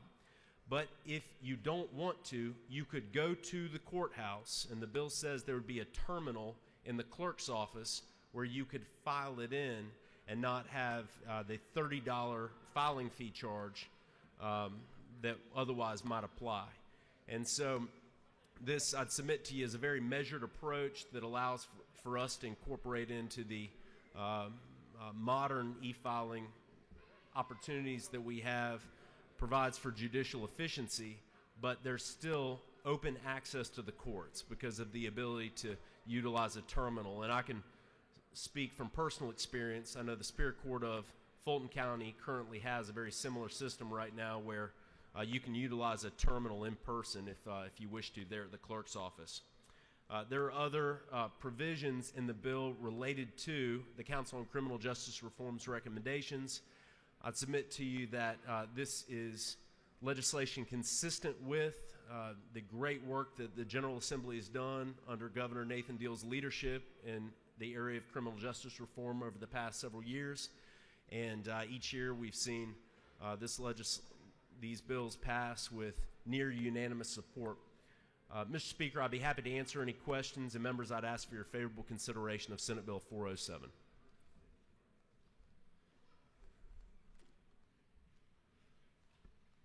You have no questions. Thank you. Is there any objection to the previous question being ordered? The chair hears none. The previous question is ordered. What purpose does Representative Cox rise? Mr. Speaker, pursuant to Rule 133, I'd ask to be excused from this vote. Gentleman has that right, and the journal will so reflect. Previous question has been ordered. There was no objection. The chair recognizes Chairman Golick for the chairman's time. Thank you, Mr. Speaker. I just wanted to speak briefly to the amendment that you have on your desk. It's AM 292812 EC, signed by myself, the Majority Whip, and the Governor's Floor Leader. Again, AM 292812-EC, and it's up on the screen as well. The first, line 2, is simply a technical change that was made at the request of the state court judges. It was a technical error. The next section of the amendment essentially provides, and the main language is on line 12, that at the time of sentencing, if the court is going to waive a fine, and they can go ahead and waive a fine right now, we wanted to ensure that if they're going to waive a fine, that would not include statutory surcharges that are imposed under Georgia law right now. To be sure, I think it would behoove this House in the future to go ahead and take a very holistic view, and take a big picture look at statutory surcharges and how that process operates in our judicial system, in our criminal justice system. But for right now, what we did not want to do is create an administrative problem for the future by virtue of having statutory charges waived, and so therefore any kind of waiver of a fine would not include statutory surcharges, and therefore that's what this amendment would provide.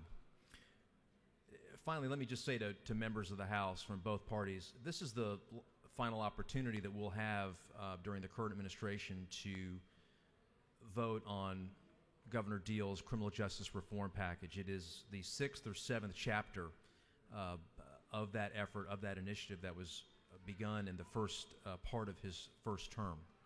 It was visionary at the time, and it was very new at the time. But over the course of just the last several years, it has become the model for the nation.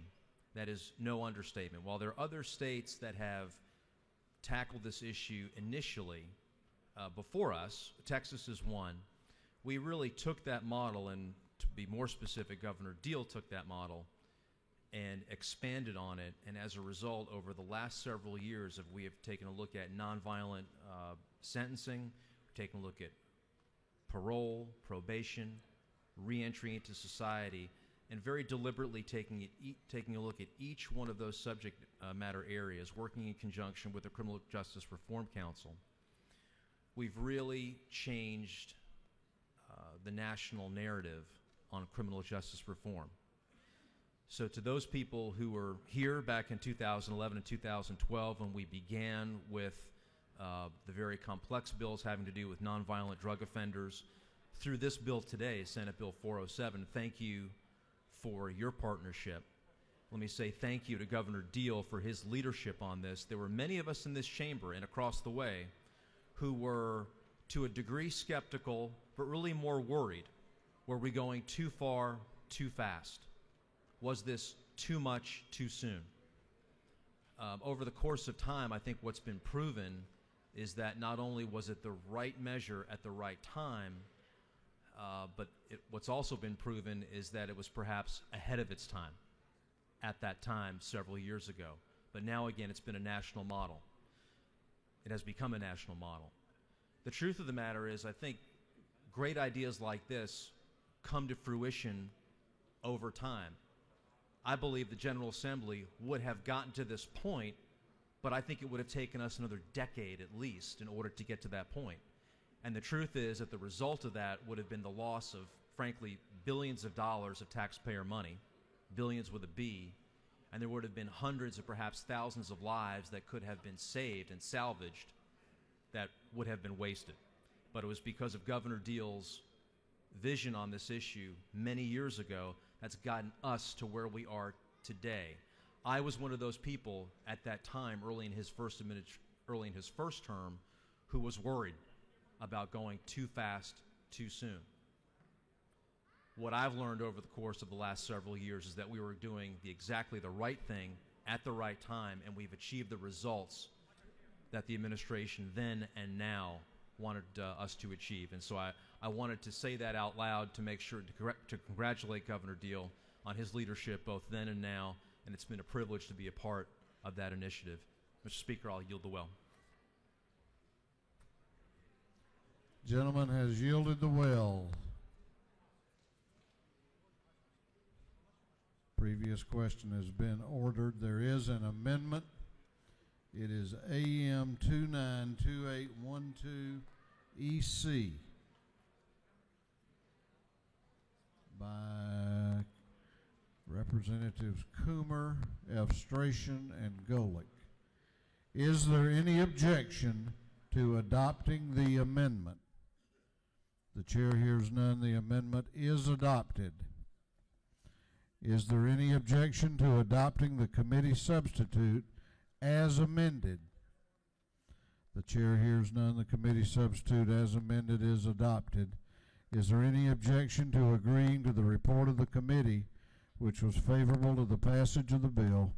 The chair hears none. The report of the committee is agreed to. Shall this bill now pass? All those in favor of the passage of Senate Bill 407 will vote aye. Those opposed will vote no, and the clerk will unlock the machines.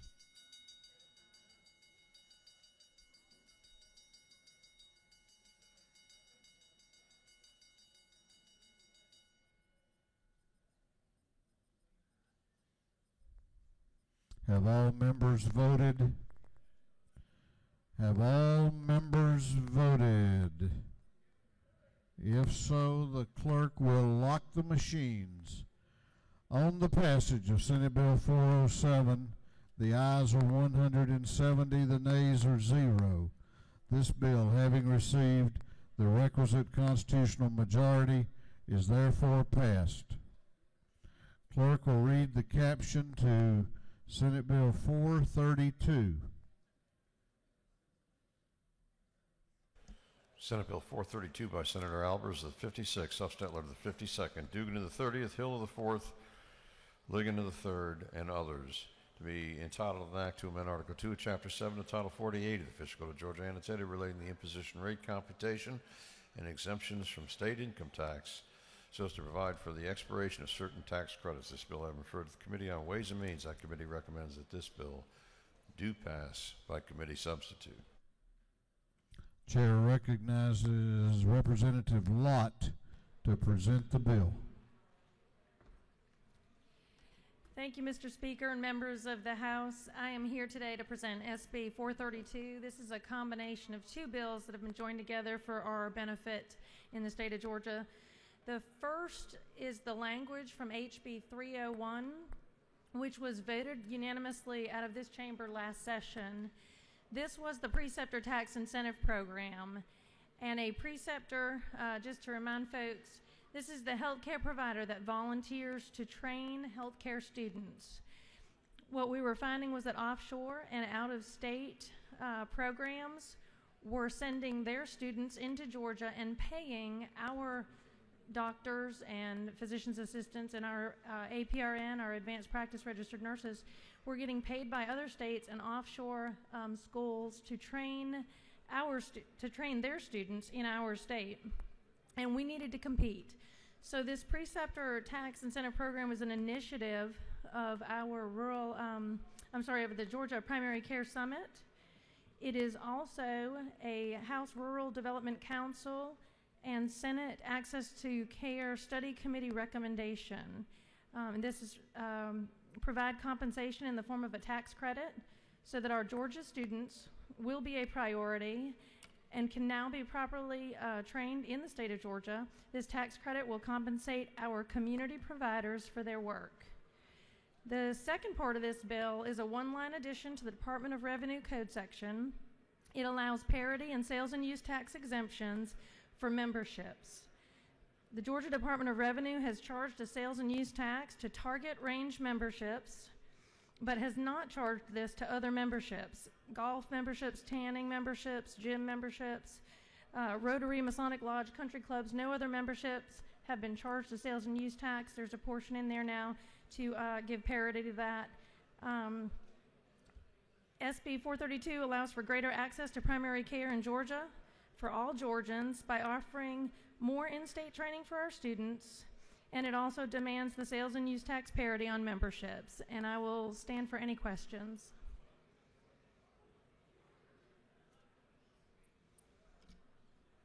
You have no questions. Thank you. I yield the well. Other members wish to be heard on the bill. The chair recognizes Representative Reeves. He waves. Chair recognizes Representative Gravely, and he waves. Is there any objection to the previous question being ordered? The chair hears none. The previous question is ordered. Is there any objection to withdrawing the committee substitute? The chair hears none. The committee substitute is withdrawn. Is there any objection to adopting the substitute approved by the Committee on Rules? The chair hears none. The substitute is adopted. Is there any objection to agreeing to the report of the committee, which was favorable to the passage of the bill? The chair hears none. The report of the committee is agreed to. Shall this bill now pass? All those in favor of the passage of Senate Bill 432 will vote aye. All those opposed will vote no, and the clerk will unlock the machines.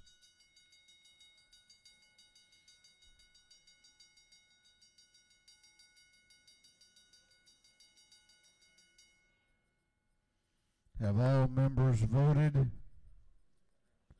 Have all members voted? If so, the clerk will lock the machines on the passage of Senate Bill 432. The ayes are 154, the nays are 15. This bill, having received the requisite constitutional majority, is therefore passed. Clerk will read the caption to Senate Bill 325. Senate Bill 325 by Senator Kirkpatrick of the 32nd, Hostetler of the 52nd, Burke of the 11th, Watson of the 1st, Hillary the 19th, and others, to be entitled an act to amend Chapter 34, Title 43, the Fish Code of Georgia Annotated, relating to physicians, assistants, and others, so as to enter into an interstate compact known as the Interstate Medical Licensure Compact Act. This bill has been referred to the Committee on Health and Human Services. That committee recommends this bill do pass by committee substitute. Chair recognizes Chairman Cooper to present the bill. Thank you, Mr. Speaker. Ladies and gentlemen of the well, the substitute to Senate Bill 325 has two House bills that passed out of this body with almost unanimous votes. The first is the one that would allow us to continue the study for employees of the state on the surgical procedure for bariatric problems. If you did not hear the discussions that we had in health, I will tell you that 70% of our state employees are obese, 40% of them are pretty much morbidly obese, and the rest of them are just flat obese. It's not a good statistics, and it's certainly a very costly one. So seeing if bariatric surgery is a successful alternative to help our employees is certainly important. The other part of the bill is for patients.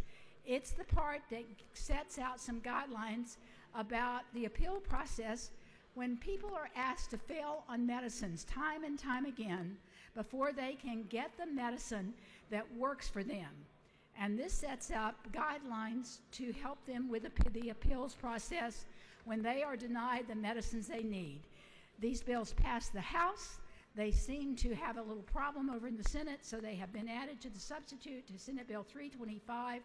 And if there's no many questions, Mr. Speaker, I will yield the well and ask for our members to give us a positive outcome on this bill. Thank you.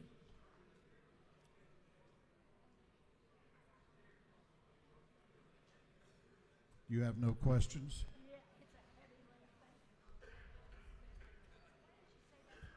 Is there any objection to the previous question being ordered? The chair hears none. The previous question is ordered. Is there any objection to adopting the committee substitute as amended? We have an amendment that we haven't taken up. It is Amendment AM 331791, the Cooper Amendment. The clerk will read the amendment. AM 331791 by Representative Cooper, the 43rd. Amends the House Committee on Health and Human Services substitute to SB 325, LC 337430S, by striking 2 business days on line 152 and inserting in lieu thereof 3 business days. This amendment is printed and distributed, is on your desks. Since you're in the well without being recognized, I assume you want to explain the amendment? I thought I was supposed to. I'm sorry. Do you want to say Go ahead. This simply was a request of the insurance companies where they asked for, if it's not an emergency situation on approving a medicine, that they would have 3 working days to be able to look at to see whether they will give the patient the medicine that they need or not. Thank you, Mr. Speaker. Is there any objection to the adoption of the amendment? Is there objection? The chair hears none and the amendment is adopted. Is there any objection to adopting the committee substitute as amended? The chair hears none. The committee substitute as amended is adopted. Is there any objection to agreeing to the report of the committee, which was favorable to the passage of the bill? The chair hears none. The report of the committee is agreed to. Shall this bill now pass? All those in favor of the passage of Senate Bill 325 will vote aye. Those opposed will vote no, and the clerk will unlock the machines.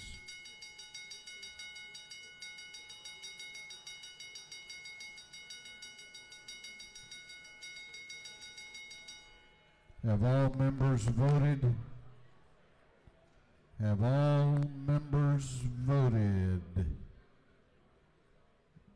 If so, the clerk will lock the machine on the passage of Senate Bill 325. The ayes are 153. The nays are 13. This bill, having received the requisite constitutional majority, is therefore passed. Clerk will read the caption to Senate Bill 315.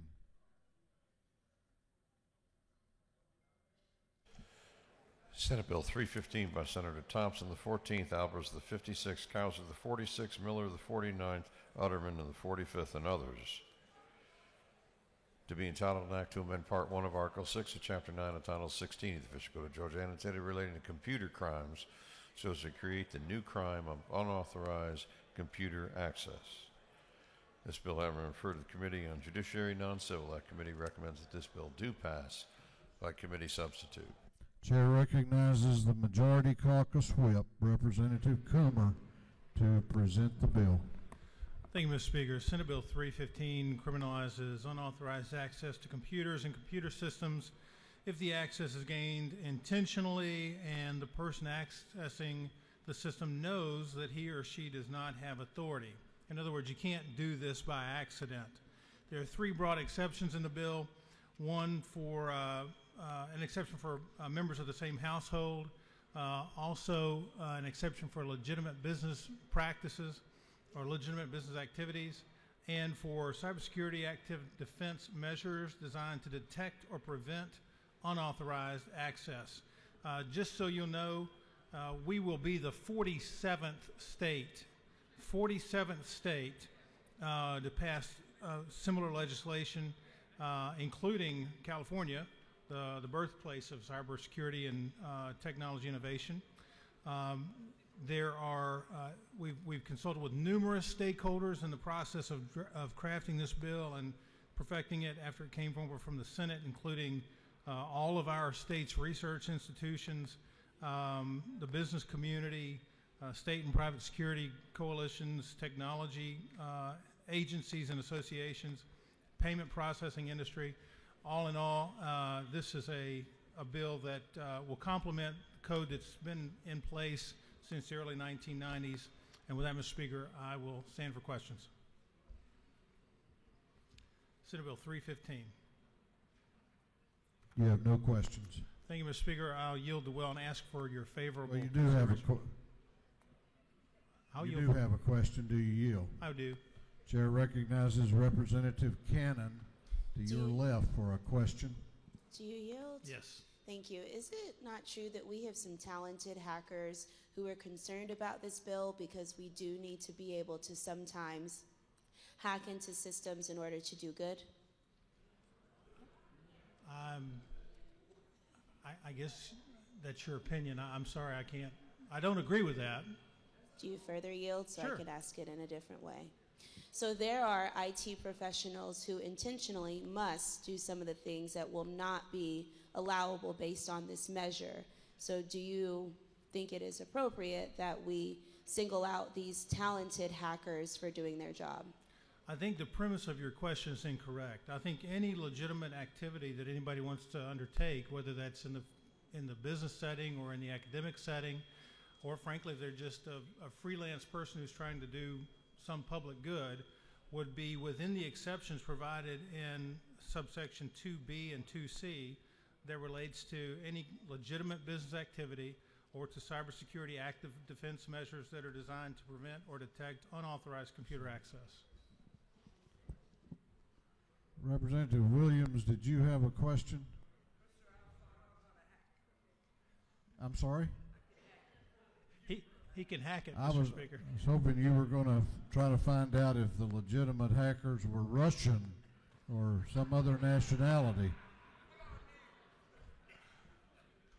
Do you further yield? I will. Chair recognizes Representative Turner to your left for a question. Thank you, Mr. Speaker. Will the gentleman yield? Yes. Last year, when our voting database was accessed clandestinely by a white hat hacker, he accessed our database without permission. He notified our state elections officials that there was a problem. Would he be in violation of the law if this bill passes? Well, while I would be careful not to presume a set of facts that I'm not familiar with, and you've given me very few facts, I would say if we develop those facts further, he would probably fall within either the category of a legitimate business activity or a cybersecurity active defense measure designed to prevent or detect unauthorized computer access. So a person who is engaged in an activity that is designed to expose the particular weakness in the system is engaged in an activity that would fall within one of these two exceptions. Will you further yield? Sure. Even if that individual doesn't have express permission to do so? Yes, I mean, that's exactly right. I mean, if you think about the way the bill is structured, we have the prohibition at the top. The prohibition is you cannot intentionally and knowingly access without permission. But then we have the exceptions to the rule, which include the legitimate activities. So a legitimate actor is someone who is fitting within these subcategories of exceptions, but who is who's gaining access without permission and doing so knowingly. So yes, you can meet all those criteria and be exempted from the criminal code. I yield the well, Mr. Speaker. Gentleman has yielded the well. I have other members that wish to be heard. The chair recognizes Chairman Setzler to speak to the bill.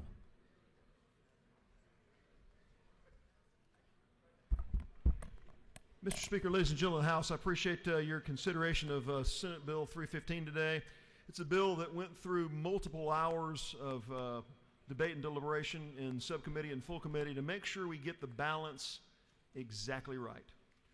These kinds of things are really about creating a balance. And if you look at what's provided here, what we provide in Senate Bill 315 is something that mirrors in the federal code protections we have for government computers.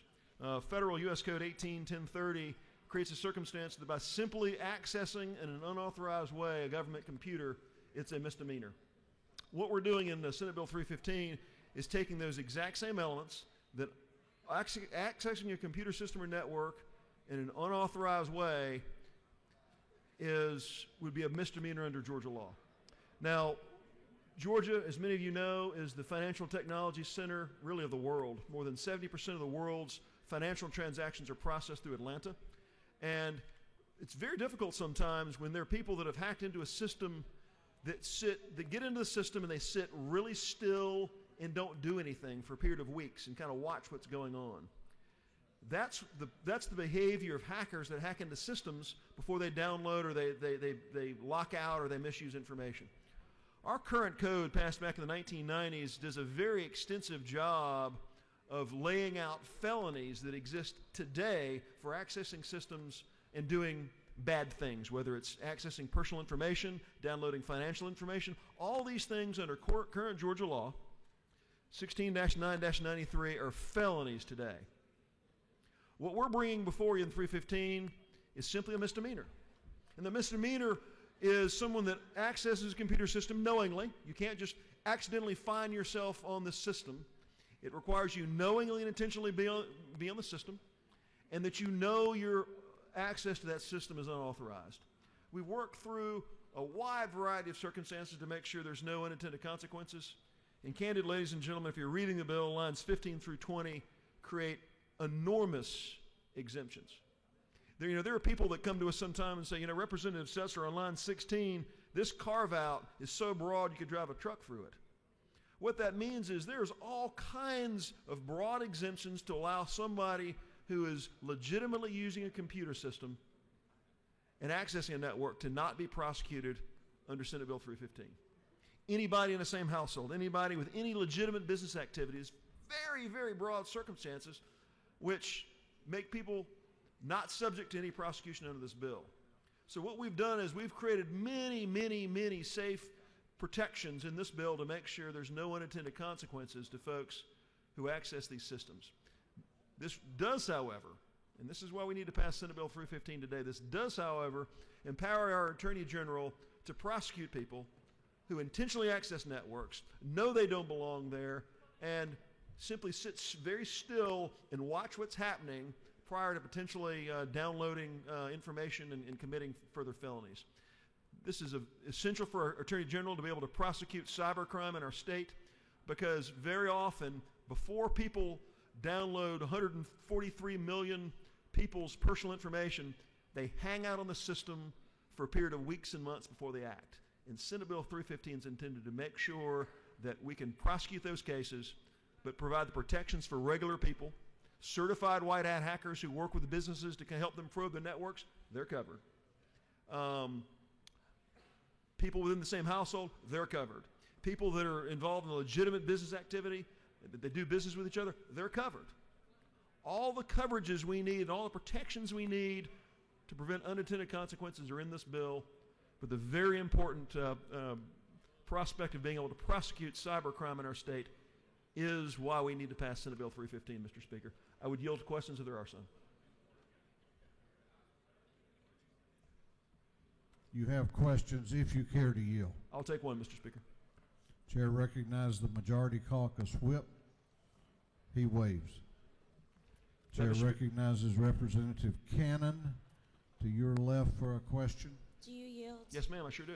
Thank you. As a millennial member of this body, I want to see if we can define legitimate business activity. Well, again, legitimate business activity is an extremely broad term, and it was broad intentionally. If there's any business activity that someone can demonstrate, whether they're sharing information through a file sharing service, whether they have access for payment purposes to get on a network to complete a financial transaction, whether they're an employee and the scope of what they do, all of these things are legitimate business activities. And the reason we defined it so broadly is we want to give people who are even close to being not culpable a very easy out. All you have to prove is by preponderance of the evidence that you're a legitimate business activity. This whole law doesn't even apply to you. So that narrowing effect that's intentional in Senate Bill 315 makes sure that only those who are knowingly and intentionally entering networks in an unlawful way can be prosecuted, because I, like you, want to make sure that we don't have people unintentionally caught up in this bill. Thank you. With that, Mr. Speaker, we yield the well and urge you to support Senate Bill 315.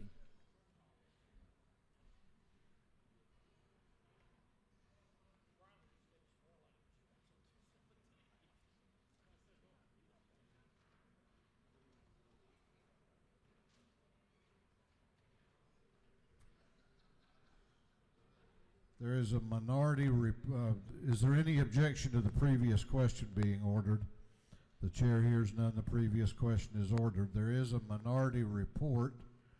What purpose does Representative Coomer rise? Stated objection. I'm sorry? To state an objection to the minority report. State your objection. The minority report was not filed in accordance with Rule 56. There was no written notice of intention to file the report presented to the chairman of the committee, and said notice was also not attached to the report when it was filed with the clerk.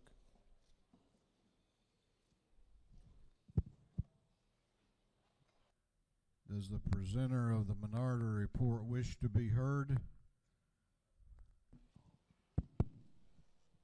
Mr. Speaker, we follow the procedures on the next legislative day, and we would like to give have the 20 minutes.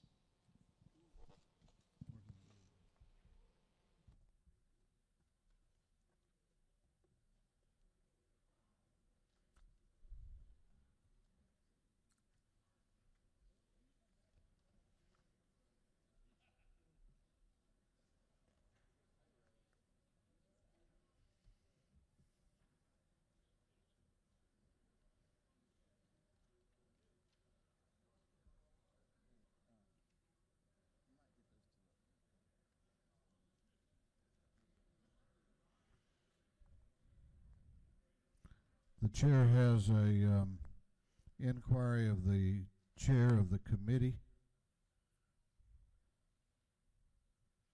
You can do it from your desk if you'd like, in the interest of transparency.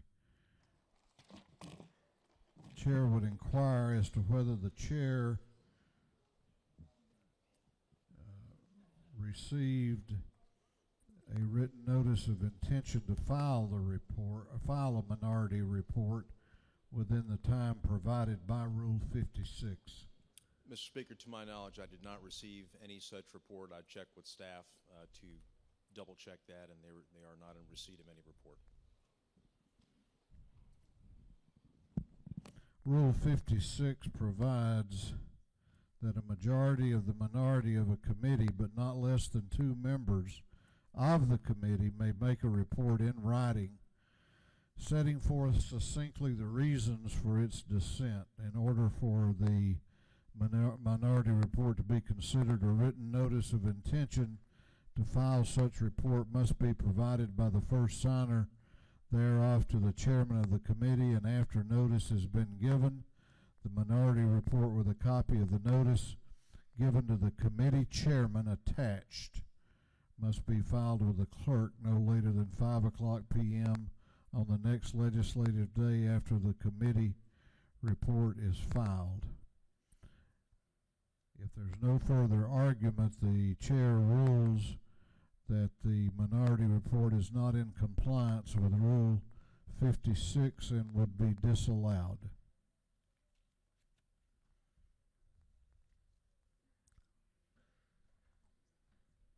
Is there any objection? Chair recognizes Representative Wallace to speak to the bill. Thank you, Mr. Speaker. Colleagues, let me tell you a little bit about history about myself. I started writing software around 22 or 23 years ago, and the first full-time job that I had was working for a company called Cisco. In the late 90s, Cisco was the darling of the internet boom. I worked for 5 months to validate some code that somebody had written that took 3 weeks for them to write. It took me 5 months to validate work that somebody had done that took them 3 weeks. The reason those time periods are significant is because it speaks to the amount of effort that it takes to discover vulnerabilities in our code. This was an experienced engineer, 20 years my senior, and I spent 5 months verifying that what they had written was correct. There's a couple of things I want to address on this bill. I have a great deal of respect for both Whip Coomer and Chairman Setzler, and I think the intent here is good, but there's a couple of problems that I see. The first is with the analogy that was described.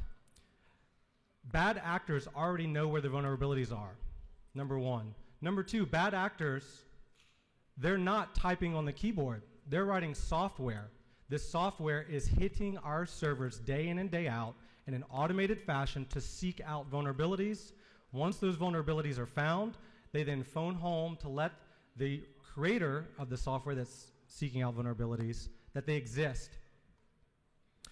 A better analogy would be that you have an experienced locksmith who walks into a bank, and when they walk into that bank, they know when there's problems with that bank's security. They can look at the vault in that bank and say that vault is not secure. That's not going to protect your assets.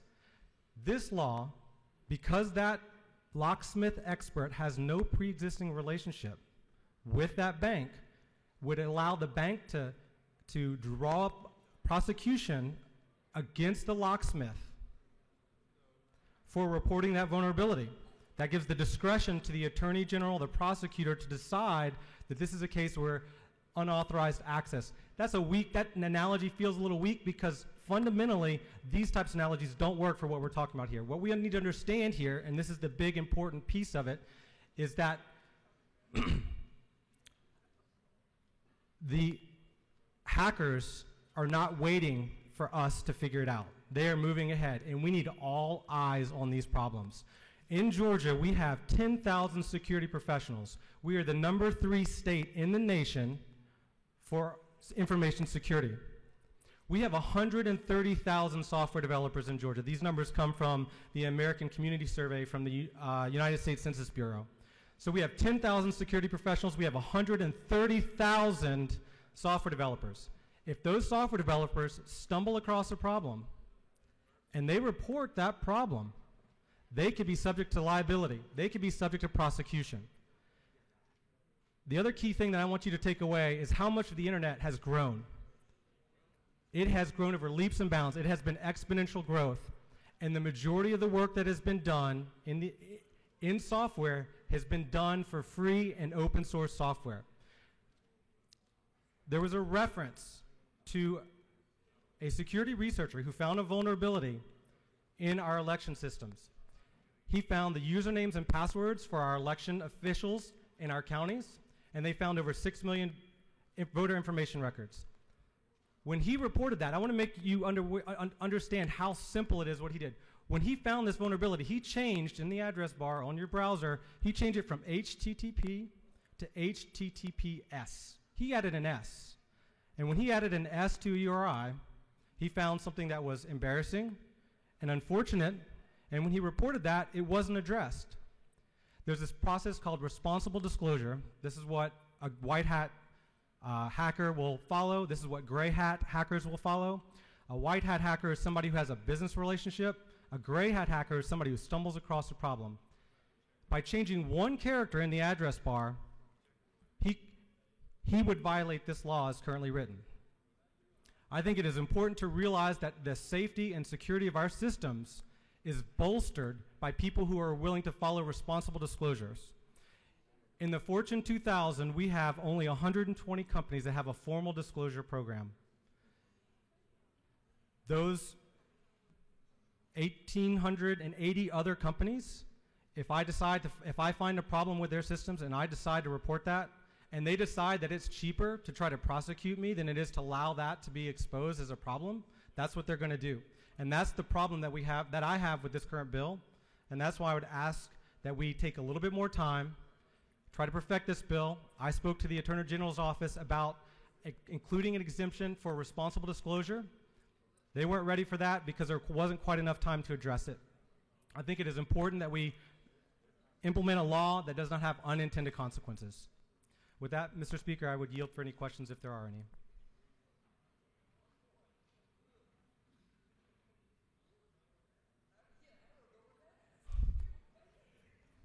Did you yield for questions? Yes, sir. Okay, you have several. Do you yield? Yes, sir. I'll yield for a few. Chair recognizes Representative Coomer to your right for a question. Thank you, Mr. Speaker. Gentlemen, yield. Yes, sir. One question. Is it okay for somebody to access my computer without my permission? No, sir. Thank you. Do you further yield? Yes, sir. Chair recognizes the Minority Leader, Leader Trammell, to your left for a question. Will the gentleman yield? Yes, sir. Isn't it true that in addition to the criminal consequences that this bill contemplates, that the statute that we are changing provides for civil liability for people who are engaged in the activities that you described? Yes, I believe you're correct. Would the gentleman further yield? Yes, sir. And isn't it true that that civil liability is perhaps the Pandora's box that's the bigger concern than the misdemeanor criminal liability for these people? Yes, sir. Do you further yield? For one more question, sir. Chair recognizes Chairman Willard to your right for a question. Thank you. Does the gentleman yield? Yes, sir. You mentioned earlier the example you had of the locksmith going into the bank, and he was a white hat guy because he told the bank of the vulnerability they had with their safe. Is it true if he'd used that knowledge to steal money from the bank, he would have been doing a criminal act? I have one small distinction I would make. Because he doesn't have a formal contract in place, I would call him a gray hat hacker. But yes, that would be correct, and we have laws that address that. So what you have is criminal intent involved with someone who does the hacking, and they use that information for criminal purposes. Yes, that's correct. The malicious intent was a proposed amendment that was not accepted during committee.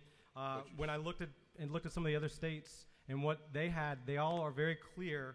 North Carolina, for example, says they are, in their code 14454, it's a crime to intentionally access a computer without authorization for the purpose of devising or executing a scheme to defraud. And the other states that I checked also had language that was similar. And sir, is it not true, though, for a person to be prosecuted for violation of a law, there has to be establishment and proven criminal intent in their conduct? I assume so, yes. Thank you. Thank you, Mr. Speaker. I yield the well. Gentleman has yielded the well. Is there any objection to the previous question being ordered? The chair hears none.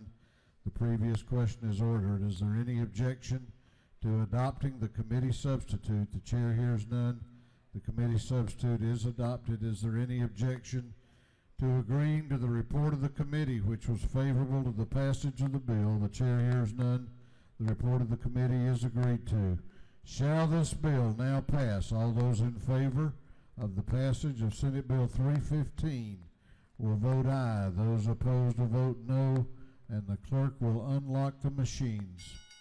What purpose does Representative Turner rise? Parliamentary inquiry. State your inquiry. Isn't it true that the previous speaker described a gray hat hacker that would, in fact, be exempted under this law under Section C and therefore it wouldn't even apply to those types of individuals engaged in that type of cybersecurity activity. I trust the members to have listened to the debate and remember the question and the answer. What purpose does Representative Lopez rise? Parliamentary inquiry, Mr. Speaker. State your inquiry. Is it not true that a computer scientist expert, Frank Rieto, where our previous speaker had made that analogy as best as possible to computer science crimes, an expert from Georgia Tech, that actually one of his noted concerns is that other laws, such as in California, are more narrow in scope and actually have more exemptions specifically to unauthorized but good faith security scans?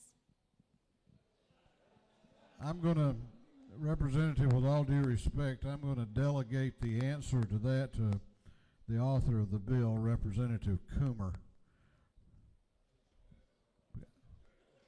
Being an expert in the field, you don't have to answer it now. But I was going to suggest maybe the member come to my desk and ask me privately. Chair recognizes, what purpose does Chairman Houston rise? Well, I was voting, I thought. You were voting, okay. I thought you had a technical computer question.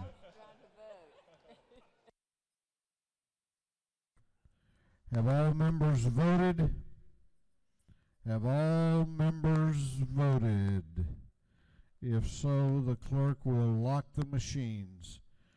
On the passage of Senate Bill 315, the ayes are 107, the nays are 63.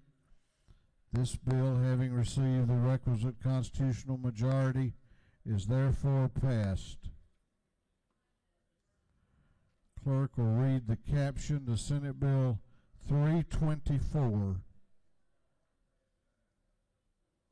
Senate Bill 324 by Senator Albers of the 56th Beach, the 21st, and Thompson, the 14th, be titled an act to amend Code Section 32-4-112 of the Official Code of Georgia annotated relating to contracts with state agencies and adjoining counties so as to provide that municipalities may contract with abutting counties for the construction and maintenance of bridges within the limits of such municipalities and counties. This bill having referred to the Committee on Transportation, that committee recommends that this bill do pass. Chair recognizes Representative Turner to present the bill. Thank you, Mr. Speaker. Ladies and gentlemen, Senate Bill 324 simply seeks to clarify when a city can contract with other local governments to build bridges. Today, it's very clear that they can do roads, as you can see in the bill, lines 11 through 13. By adding 13 through 15, we're just simply saying they can do the same thing for a bridge that abuts their jurisdiction. If there are any questions, Mr. Speaker, I will yield. You have no questions. Thank you. I appreciate your favorable consideration. Is there any objection to the previous question being ordered? The chair hears none. The previous question is ordered. Is there any objection to agreeing to the report of the committee, which was favorable to the passage of the bills? The chair hears none. The report of the committee is agreed to. Shall this bill now pass? All those in favor of the passage of Senate Bill 324 will vote aye. Those opposed will vote no, and the clerk will unlock the machines.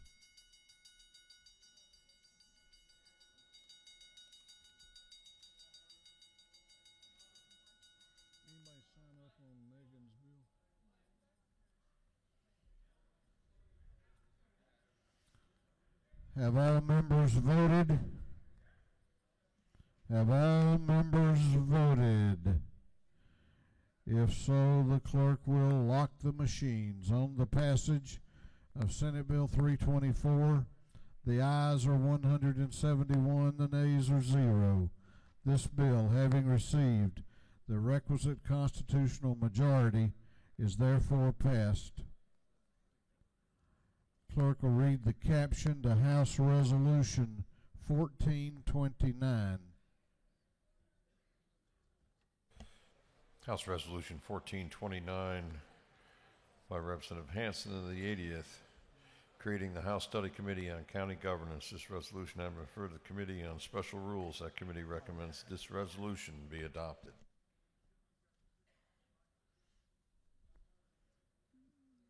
Chair recognizes Representative Hanson to present the resolution. Thank you, Mr. Speaker. I bring to you House Resolution 1429. As you all know, Georgia has 159 counties with many different forms of county governance structures. Some counties seem to run more effectively and efficiently and responsive to the needs of the citizens than others. This study committee seeks to study the best practices of effective county governments and study the weaknesses of others and provide Georgia citizens information on the differences so that they can make an educated decision on their options should they desire to transition to another form of government. Mr. Speaker, I'm happy to answer any questions, or if there are none, I will yield the well. You have a question if you care to yield. Yes, sir. Chair recognizes Coach Williams to your right, for he waves. No questions. Thank you, Mr. Speaker. Is there any objection to the previous question being ordered? The chair hears none. The previous question is ordered. Is there any objection to agreeing to the report of the committee, which was favorable to the adoption of the resolution? The chair hears none. The report of the committee is agreed to. Shall this resolution now be adopted? All those in favor of the adoption of House Resolution 1429 will vote aye. Those opposed will vote no, and the clerk will unlock the machines.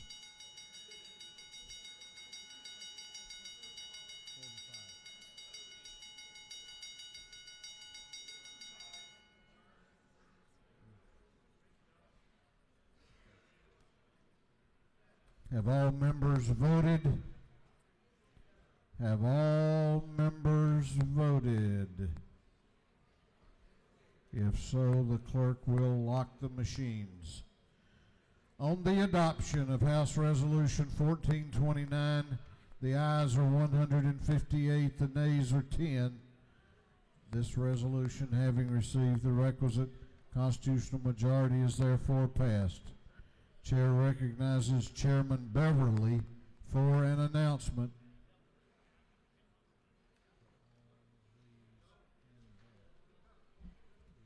Thank you, Mr. Speaker. When the House Democratic Caucus will meet in room 216 immediately upon recess. Room 216 for a brief meeting immediately upon recess. Thanks. Chair recognizes Chairman Reinders for an announcement. Thank you, Mr. Speaker. There will be a Governmental Affairs Committee meeting in the Ways and Means Room 133 upon adjournment. Immediately upon adjournment, room 133, Governmental Affairs. Thank you, Mr. Speaker. Chair recognizes Chairman Meadows for an announcement. I just wanted to let you know that Mr. Reinders meant on recess. Oh, and by the way, there will be a Rules Committee meeting at 6:45. Thank you. Rules Committee meets at 6:45. The House will be in recess for dinner until 7 p.m.